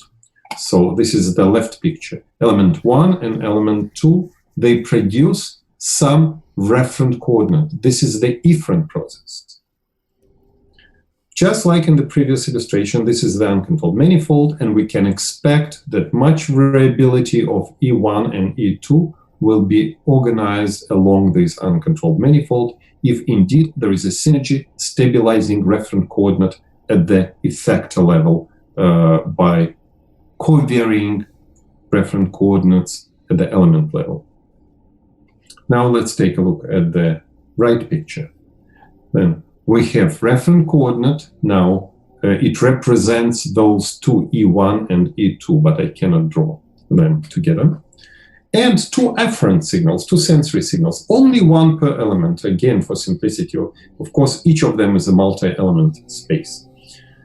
And let's assume that this is the subspace, this triangle, this gray triangle, is the subspace where you perceive your important variables, such as total force, for example, as being constant. Well, this means that, for example, you can travel from point 1 to point 2 on this subspace, and this is going to be a perceptually equivalent motion. During this motion, all the variables can change, both efferent and afferent. But as long as you're confined to the isoperceptual manifold, your percept is stable. And of course, if you leave the isoperceptual manifold, you have a non-perceptually equivalent motion, and you feel that your joint moves. Like, for example, under vibration, you feel that your joint moves, so you're getting outside this manifold. All right, so what predictions, new predictions can we make from this very simplistic scheme? So one of them, you predict that perception of elements, of individual elements, may be less accurate than perception of their sum, of the task level variable, because they are allowed, these perceptions are allowed to vary along the isoperceptual manifold without changing the percept of the important variable. So you can predict that there may be larger perceptual errors at the level of elements in multi-element tasks. So we ran this study using, again, finger force perception and finger force production.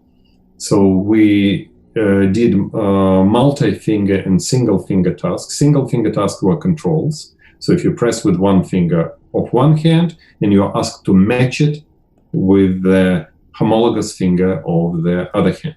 Oh, by the way, hand dominance is, in most of these studies, we switched hands across conditions in their roles, and so far hand dominance hasn't really played much role in those perceptual studies. Okay, so this is Christian who did that study, and these are the main findings, that indeed both constant errors and variable errors, standard deviations across repetitions, were larger when the subjects were asked individual finger forces during multi-finger tasks this is 4-finger task, compared to the control trials when they were asked to match about the same forces during single finger tasks. So, and the same with for the variable. Okay, we are getting close to an hour and a half, so let me get to the quizzes. The first quiz, I don't know how many people still remember it or try to answer it. First of all, let me show the results. Here are the results. Left hand, right hand, basically the same thing. This is 10 newtons. That's the task level. As soon as you co-contract muscles, your force increases by quite a bit, say by close to 50%. Then it starts to drift down because there is no visual feedback. And as we know, if you turn off visual feedback, force starts to drift down. It drifts down, still is higher by the time you're asked to report what happened. And you report that the force dropped. Not by much, but statistically significant. So when you contract muscles, your force goes up, but you feel that it goes down. It's a very weird result. If you're asked to match it, even more weird. You actually match, even overmatch a little bit, but this is not significant. But you are very close, or you are matching the initial force increase that happened, well, several seconds before. How can we interpret that? All right. Let's look at this picture. This is force of the digit, this is coordinate, and this is the coordinate 0 where the force is being produced. Before any co-contraction, you had a combination of referent coordinate and apparent stiffness, reflections of R command and C command, that corresponded to a certain target force level, this open circle. It corresponded to some level of C command, C1. Now you're co-contracting muscles, C2, it increases. This translates into a change in the slope of the characteristic. K2 is larger than K1. And the force is expected to increase. And it did. Although the subjects were instructed not to change it. Actually, the subjects, sometimes, some subjects are pretty good and they showed this increase relatively small. Other subjects showed a twofold increase, so the error bars are pretty large there. So what happens next? Well, subjects' central nervous system, first of all, it realizes something is wrong. They're not doing the task properly. And the reference coordinate starts to drift to smaller values. Now you ask the subject to report the force. But as I mentioned before, the sense of force is very poor. People don't perceive a 30 to 40% drop in force, which is atrocious. So what the subjects usually report, they report effort. They report their intrinsic measure of what they are doing, of what kind of force they're producing, not real force. So when they do that, they see a drop in their internal measure, because their referent coordinate starts to drift to lower values, and they report smaller force, although it's higher indeed. Well, I'm not going to spend time on the matching part, but that's a whole separate story. And we still have quiz number 2 and some completely. So quiz number 2, what happens when you change feedback to the subject? So you ask the subject to press with 2 fingers of the hand, but you give feedback on either those 2 fingers or the enslaved finger force, and the subject doesn't know.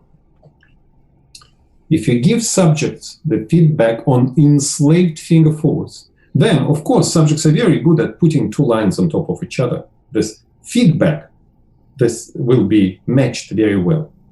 However, the master finger force drifts down substantially. By the way, we used inverse piano perturbations in the middle to get estimates of those RC and K variables, referent coordinate and apparent stiffness.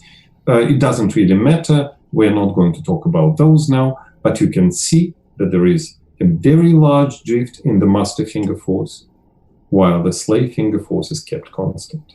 So the enslaving increases by the end of the trial as compared to the beginning of the trial in only 15 seconds. This is what happens if you give the subjects feedback on master finger force, the instructed finger force. It's matched perfectly. The slave finger force goes up. It drifts to larger values. And the relative change is about the same. It's about 30%. Sometimes higher, sometimes low. I mean, there's a lot of subject-to-subject variability in these trends. But the trends are quite strong, as you can see in these graphs. So as of now, we have I don't have time to go deep into interpretation because it's quite complicated. But as of now, we've been linking it to the control of the moment of force. Because if you have a force task which uses an unbalanced set of fingers, you produce force and you also produce rotational action by the hand into pronation, supination. But this rotational action is also characterized by referent orientation of the hand and apparent stiffness, rotational stiffness. They also drift. And we saw those drifts before in previous studies. So at least these results can be interpreted by drifts in those referent orientation and apparent stiffness for the hand in pronation, supination. Okay, so we're nearly done. So we have take-home messages. What I wanted to tell you today is that there is a feasible physical and physiological. There is a lot of physiology in those studies, but Anatole covered quite a bit of that, but not all of that, of course. Approach to the origin and stability of motor actions and percepts. And this approach naturally incorporates a few of the basic concepts that I try to introduce today. Principle of abundance. You don't freeze degrees of freedom, you don't eliminate degrees of freedom. Ideas of control with referent coordinates or referent configurations. The idea of synergies as neural organizations stabilizing salient variables characterizing behavior, and the idea of hierarchical control. And this is close to what Gregory described in his talk. And remember the very first slide that I told you that any hypothesis is only as good as its ability to account for available data in a logical way based on natural laws and ability to present new non-trivial results. So it allows to offer interpretations based on laws of nature for some of the known phenomena. And I mentioned for you unintentional force drifts and force illusions under vibration. Predict new phenomena. For example, force drifts in opposite directions have been never seen until now. Conflicting effects of muscle co-activation on force production and perception. You co-activate muscles, your force goes up, but you think that it goes down. Larger errors in perception of elements in multi-element tasks, and so forth. It also allows to quantify the impaired coordination in a variety of populations. Again, I gave you just one sample of the studies that we run together with our clinical colleagues. So this is a slide with, well, nearly all, because I'm always missing some names, nearly all of the graduate students, postdocs and visiting scholars from different countries of the world. And as you can see, Brazil rules the world. We have 8 Brazilian flags here, and the nearest behind China with 6, and I think Japan is close to that. Yeah, Japan is also with 6. And the Americans are also sometimes, they sometimes emerge in my lab. You can see 3 American flags, which is, well, not bad for an American university. All right, so this is the current makeup of my lab, which is the motor control lab at Penn State, with 3 graduate students, 2 research associates, and a few undergrad students who are just trainees in the lab, interns, I would say, undergrad interns. So thank you very much. I'm done, and I'm happy to entertain your questions. So let me, what should I do? Well, I should stop sharing. I should get to chat, I believe. And there are questions. Oh, there is, well, a whole bunch of questions. All right.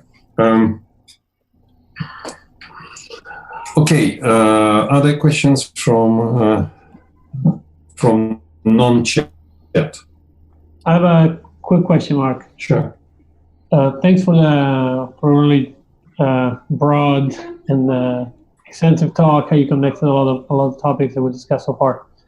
I have a question about your comments. You mentioned it in passing the etheren copy topic, and I was thinking about your plot where you show the curve whereby by setting the lambda, you kind of automatically also set or limit the perceptual options or the perceptual space.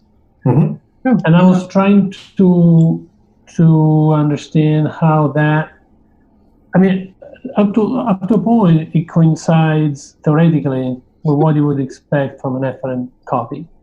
Even though I understand you and Anatol have issues with, with the concept. So I wonder whether how much they overlap and at what point they break apart, because I'm not really seeing that divergence yet. It looks similar, although there is a qualitative difference. So efferent copy was associated by von Holst with the output of alpha motor neurons. So basically muscle activation. So this is a peripheral variable. Lambda is a central variable, which then translates, it doesn't predefine the output of the alpha motor neuronal pool, because it also depends on sensory feedback into that pool. So a constant lambda, for example, is not constant efferent copy in von Holst vocabulary. So as Anatol mentioned, for example, you can relax muscles in one position, and then you can relax muscles in another position. The efferent copy, I mean the output of the alpha motor neuronal pool by von Holst is the same, it's 0. But the sensory signal should be different because muscle lengths are different. But our joints are not zapped back to the initial position, but lambdas are different. So alpha motor neuronal output in these two positions is the same, but lambdas are different. Yeah. So which counterbalances? So I would say that the difference is that I don't have anything against efferent, using the term efferent copy as the lambda signal or the referent coordinate signal that participates in perception. Then I have no troubles. However, efferent copy is the output alpha motor neuronal pool. I don't think it works. And then Anatol wants to say something. Thank you. Can I just ask, wouldn't the descending command be really the efferent, the thing I'm that's sorry? the efferent? Isn't it the descending command that would be really what the efferent copy is about? Yes, well, lambdas is descending command, or, well, precursors of lambdas like referent coordinate at a higher level. Yeah, with that, I have no troubles. I mean, then the efferent copy becomes simply a term. So you call a signal analogous to lambda efferent copy. Okay, simply because it is now considered as part of the perceptual process rather than as part of the motor process. I have no troubles with that. But Anatol, okay, go ahead. Can I add something? There is no problem with efferent copy. The same lambda model or referent control imply that the system should continuously practically monitor the performance. And all means, all the information are appropriate for this. Of course, first we have the system can use any sensory information, and we know that ascending tracts monitor to cerebral performance at the level of spinal cord during locomotion and so on. And of course, efference copy is helpful with this. So there is no conflict with this, but idea that efference copy represent control variable, it's inappropriate. Okay, and that's what. So I just want to reiterate that efference copy is very helpful in monitoring and making decision whether we need to modify reference control or not. Thank you much. What? Thank you. Thank you. Anybody else of my wonderful colleagues? No? Then I will go through, well, if you come up, if you find questions. All right, we have, oh yeah, we have some of these comments are answers to my quizzes, and some of them are kind of, well, it's a lot of variability. But since you guys already know the real answers, it does make sense. Okay, if it was a bimanual task by Bernstein, suppose it was one-hand task in his research from there. Well, no, in Bernstein, his subjects, as far as I remember, they were holding the chisel in one hand, and they were striking this chisel with the hammer moved by the other hand. So I don't think that, so it was their labor movement. Bernstein at that time worked in the so-called Labor Institute that was later dismantled.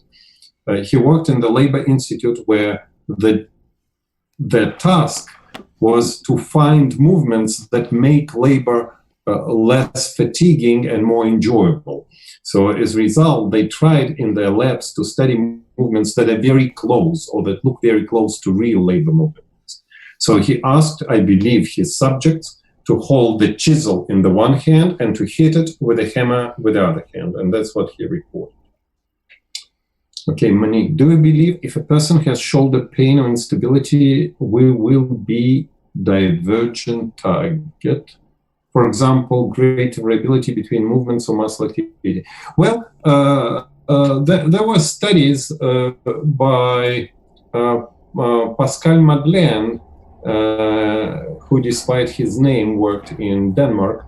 So Pascal studied people with chronic shoulder pain, and he also studied some kind of workers, I think butchers on the meat processing factory and some other professionals.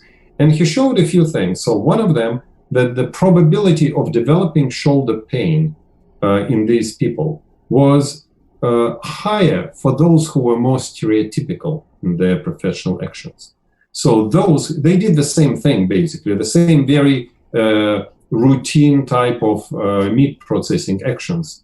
But those that had more variability in that action were less likely to develop shoulder pain. So so that, I think that's relevant. So I think that higher variability, as long as it is good variability, they were all very high-level professionals, so they never cut themselves. They were performing the task very well. But those that were more variable were less likely to develop chronic pain. How long does it take for ASA to come back to its original level? Well, it's extremely hard. It's a very good question. It's very hard to study because after ASA, by definition, anticipatory synergy adjustment happens before action initiation. During the action, the synergy index changes dramatically because during a very fast action, if you want to change a variable very fast, you destabilize that variable. There is no index of stability at all, I mean positive index of stability at all. So one can measure the time it takes to recover to whatever positive values or more or less positive values.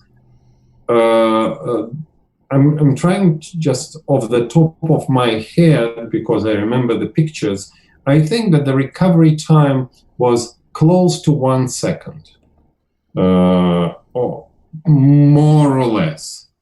The interesting why I like this comment is that it actually suggests an interesting experiment, because you can study anticipatory synergy adjustments in the go, no go conditions, which was never done. So since reaction time is relatively short, it's shorter than anticipatory synergy adjustment, you can actually cancel them before the action starts. And then you can ask a question about its recovery.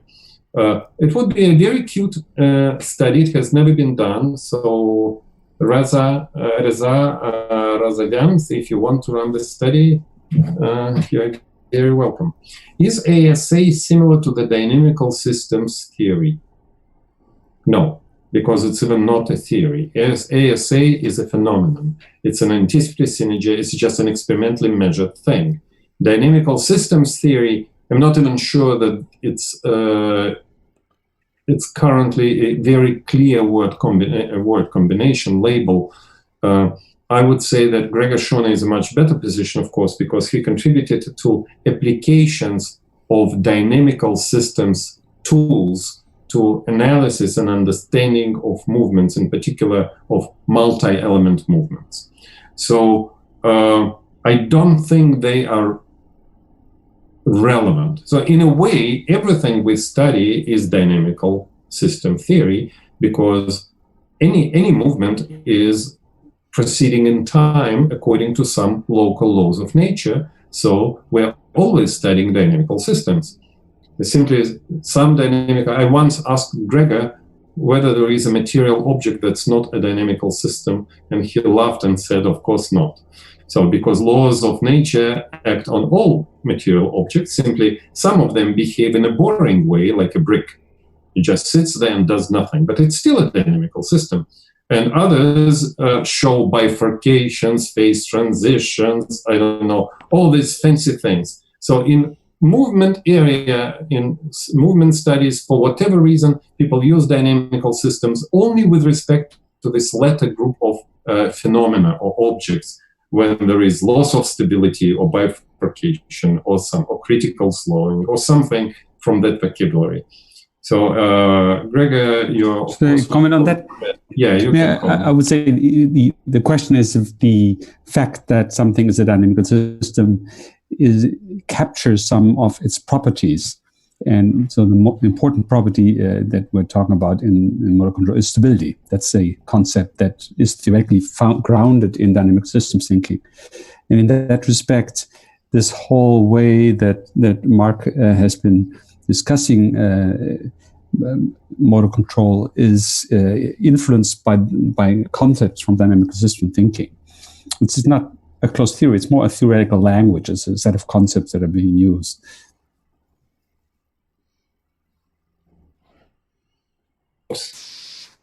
Yeah, thank you, Gregor. I'm muting myself and then I'm forgetting to unmute, of course.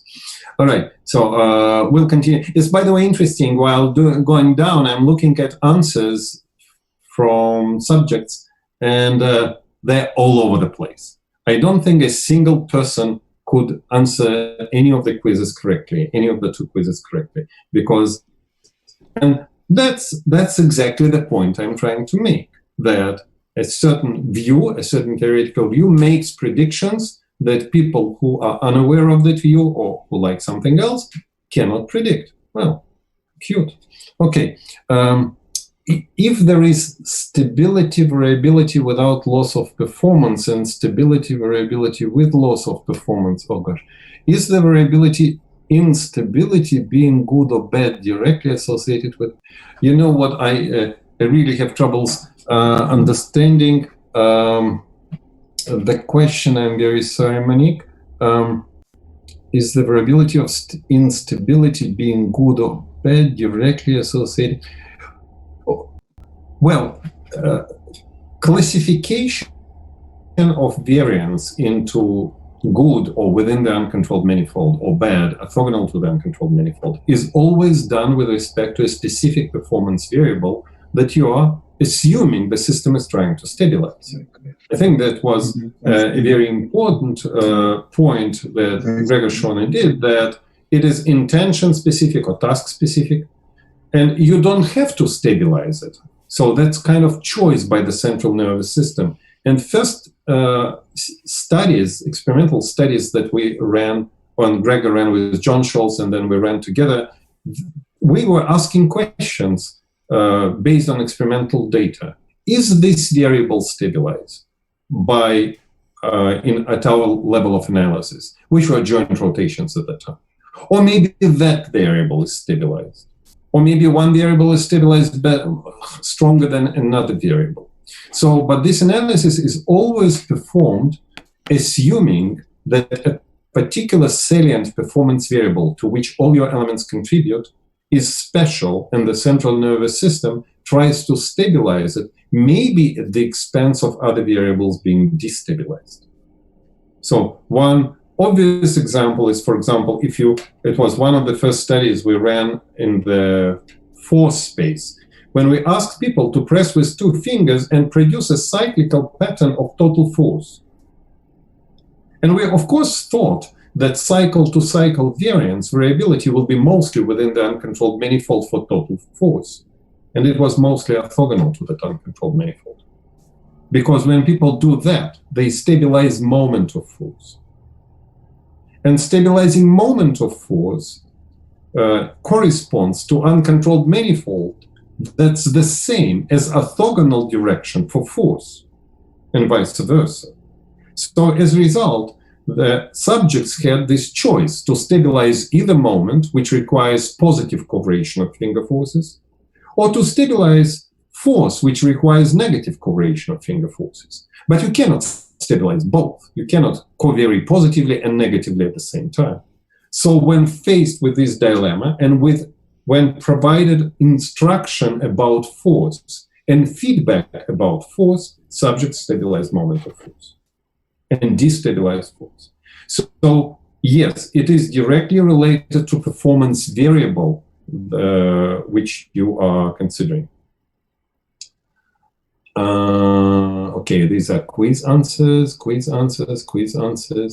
Force drift, is it a change of perception of the tensor of inertia? I'm not sure that it matters. We're talking about isometric force production when nothing moves. So I'm not sure that tensor of inertia matters for these particular tasks. Because nothing is accelerating, inertia is not in the picture. Okay. Is RC something that is learned? Like, do babies have a concept of the location of the elbow during contraction when their eyes are closed? Well, I'm not sure about babies. I'm not even sure how to perform an experiment asking babies, do they have a concept of the elbow? But is RC something that is learned? I would say that RC, reference coordinate, or lambda, is something that we inherit. It's a law of nature that's common across all skeletal muscles and across all species. However, mapping of reference coordinate at a higher level, at a task level, onto lambdas, down onto lambdas, that may have to be learned. And I'm unaware of studies that would learn it, unfortunately, and we have never done that. I don't think we did it.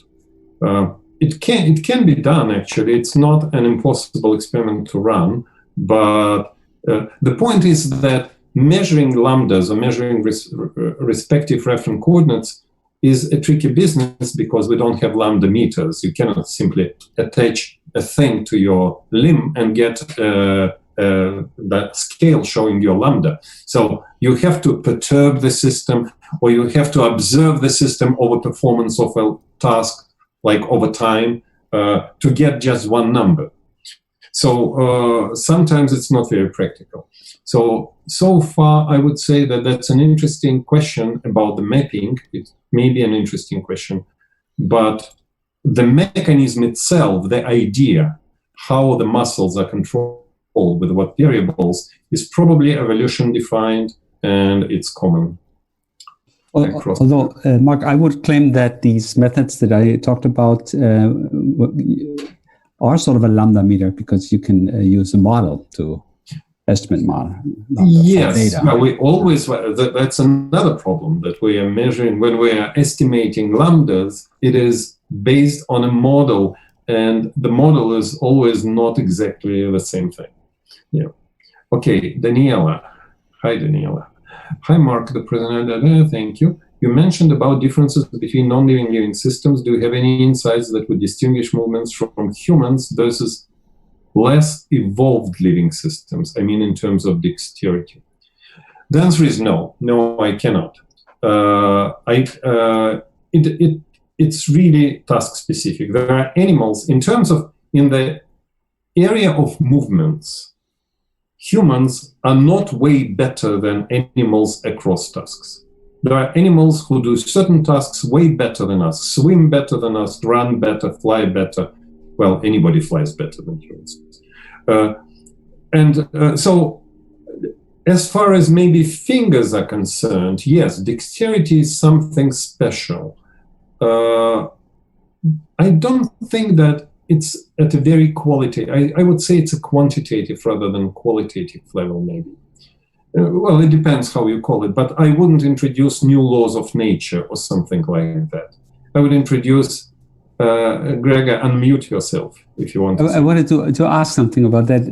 To follow that up, I always thought that one could perhaps say that humans are particularly good at interacting with material. So when you apply forces, like in tool making and so on, is that known in other species that they're also doing that very well? Of course. There are species who eat very fragile berries, and they're very good at that. They don't eat things that they don't like, or they get the soft stuff of the berry and they don't swallow the pit, which we sometimes do.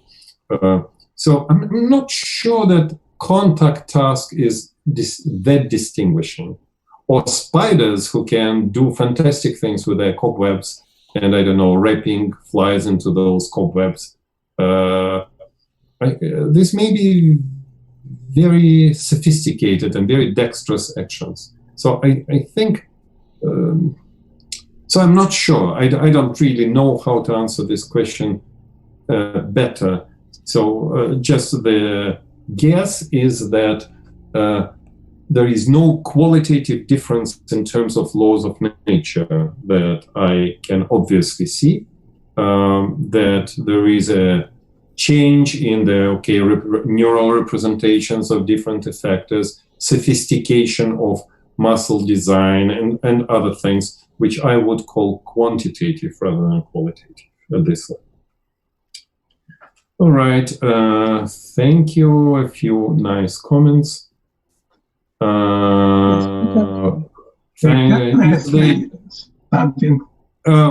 I have only one more question left, and then we'll continue.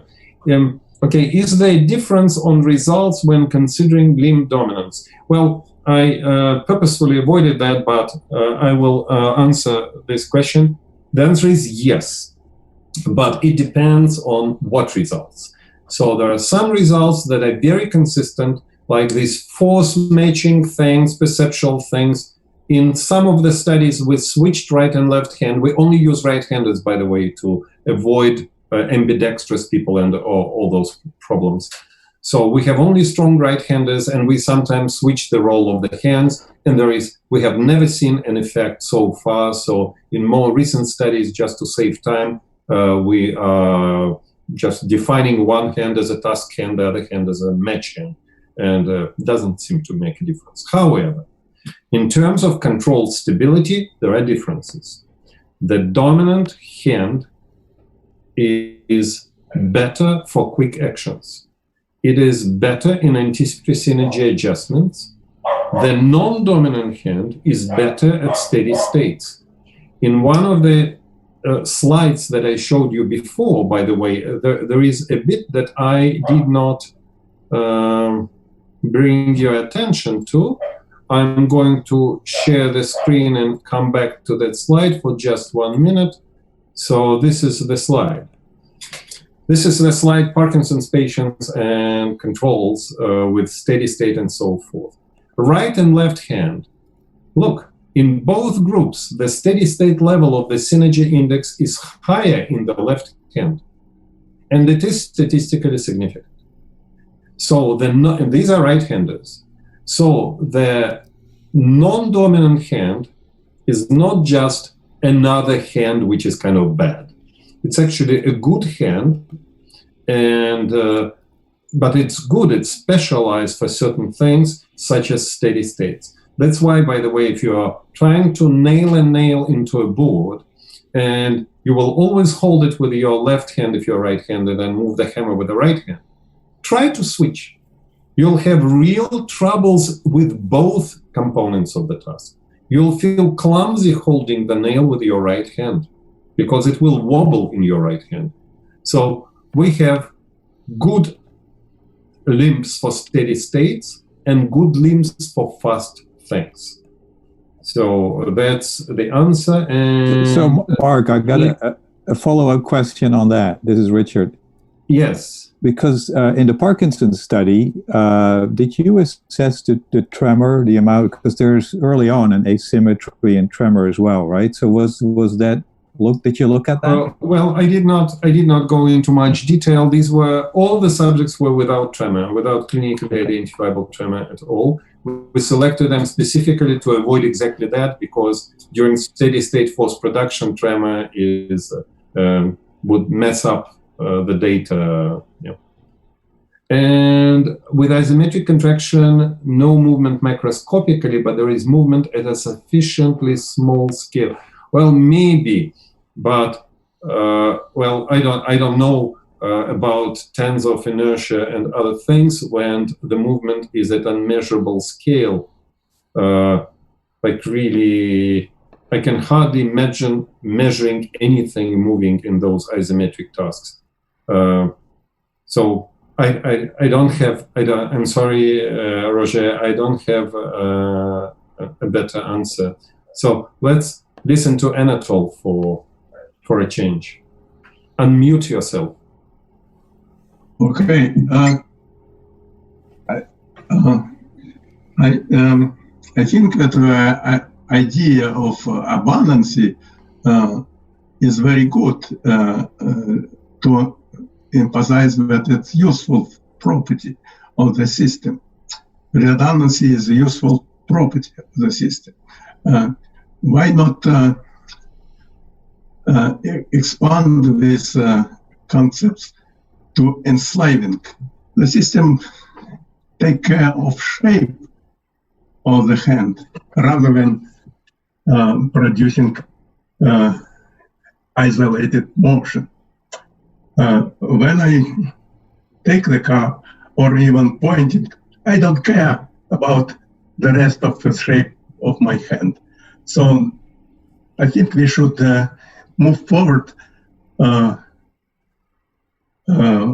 expanding the concept of abundancy to enslaving too. Absolutely, I agree. And I have a challenging question for Gregory and for Mark too. Let's consider, say, sign language as a space of possible configuration, shape configuration. And can you describe in terms of referent configuration this set and move in this direction? Say, describe the space of all configuration. What is the relationship? What is the referent configuration for sign language or for other tasks? That's it's a challenging task, and I would move in this direction. Well, I'll comment briefly about the enslaving, because in the very first studies of enslaving, when we introduced that notion, we actually described it as a useful mechanism to stabilize prehensile actions.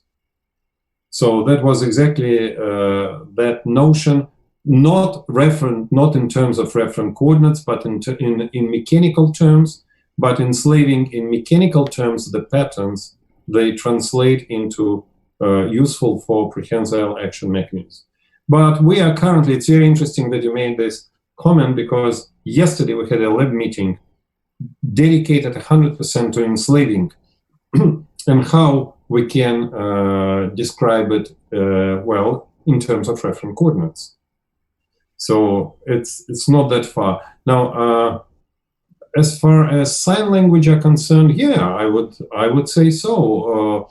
It's simply the sign language is a very, very special skill. It's also apparently it's the skill that's performed within the body-centered reference frame.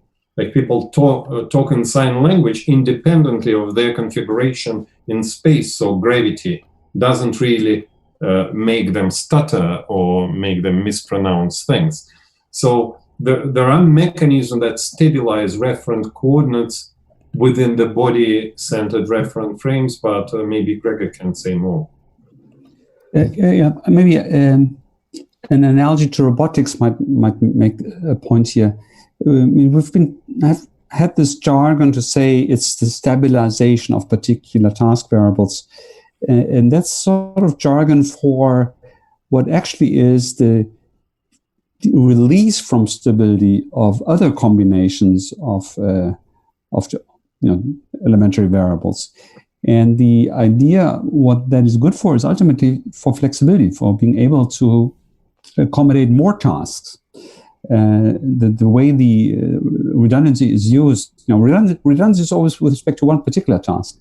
And the way redundancy is used, certainly in robotics, and I guess the hypothesis is in the nervous system, is to be able to do many other tasks as well, and maybe even at the same time, superpose them, have minimal interference. So by decoupling, by freeing certain combinations of degrees of freedom from stability, you're able to insert into those degrees of freedom other tasks. So something as complex as complex hand gestures might exploit that. And Mark was hinting at that you could control the orientation of your hand and your position of your hand, for instance, or even of a fingertip, for grasping, for instance, while at the same time also doing something with the rest of the hand. And in sign language, perhaps things like that happen. I know that in sign language, for instance, people use certain subsets of their gesture to express grammatical modifiers of a gesture. And that would be sort of superposing different kinds of movements or postures. And to do that, you'd have to decouple them in a sense so that you can superpose them. And that's, I think, where these where this task-specific modulation of stability really plays a functional role. Well, I got one more question about from Mariusz, anticipatory synergy adjustments in individuals with chronic pain. Do I think that it will also decrease? And I don't know. Really, individuals with, I don't know. I'm not an expert in chronic pain. Strange things can happen. Anticipatory synergy adjustments are a very volatile phenomenon. You need subjects to be really concentrated on the task, to really want to do it well, to see full-blown nice anticipatory synergy adjustment. Because if people don't care, well, they won't show them. Now, people with chronic pain maybe are less likely to care about your task than control subjects. They care more about their pain, maybe. I don't know. So, sorry, I cannot say anything better. All right, since we're out of time, I want to raise a toast to the speaker. Yeah. Thank you all very much. Nice seeing you all, ladies and gentlemen. Thank you, speaker. Thank you, speaker. And I hope to see many of you, most of you, on Tuesday.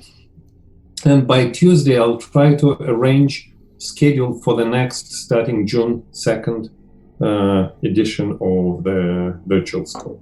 All right? Cool. Thank you all very much. Bye-bye. Bye-bye. Bye. Have a nice weekend too. Yeah. Bye, Gregor. Bye, Bye, Mindy Mark. and Okay, bye. Thank you, Mark. Very Bye, nice. Bye, Liz. Minji. Bye, Lee. Bye, Lisa. Lisa, you can unmute yourself and show yourself. Lisa, show yourself. Hello. Why is your camera? It's black. I think it is. Well, I said to join it without video, so now I think it won't. It won't let me. But you can hear me, right? Yes, we can hear you. Okay. So it's better than nothing, but seeing would be more fun. Yes, I tried to do video, but it won't let me. Okay, all right. Okay, next time. Yes. All right, Luis, thank That you was very lovely, much. guys. Thank you. Thank you so much. Bye-bye. Bye. Bye-bye. Bye-bye, everybody. Bye. Bye.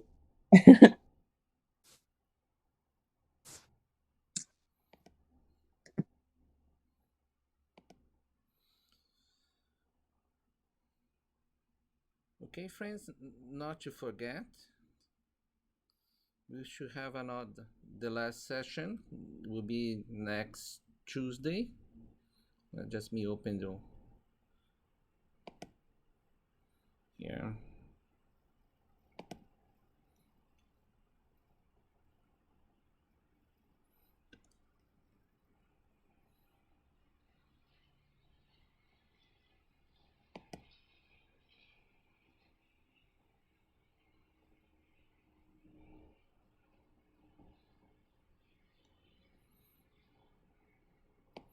So next Tuesday, we'll have the last session of the first virtual motor control summer school. This is a quite different one session because all the invited speakers going to answer your question. So you can send all your questions to me or to this email to the Virtual Motor Control Summer School 2020 at gmail.com, or you can post it in Facebook, and we're going to gather all the questions, and all the invited speakers will be very happy to give their a big answer, not only yes or no. Okay, so send your question, and it's very open. You can ask something about your project, about your research, about papers that you are writing, or about things that you don't know and you like, or things that you know but you would like to have another opinion. So it's free. It's really open. It's really open about what you could ask about this motor control. All these guys is going to ask you. Okay, see you next Tuesday. Have a nice weekend. See you next week. Bye bye.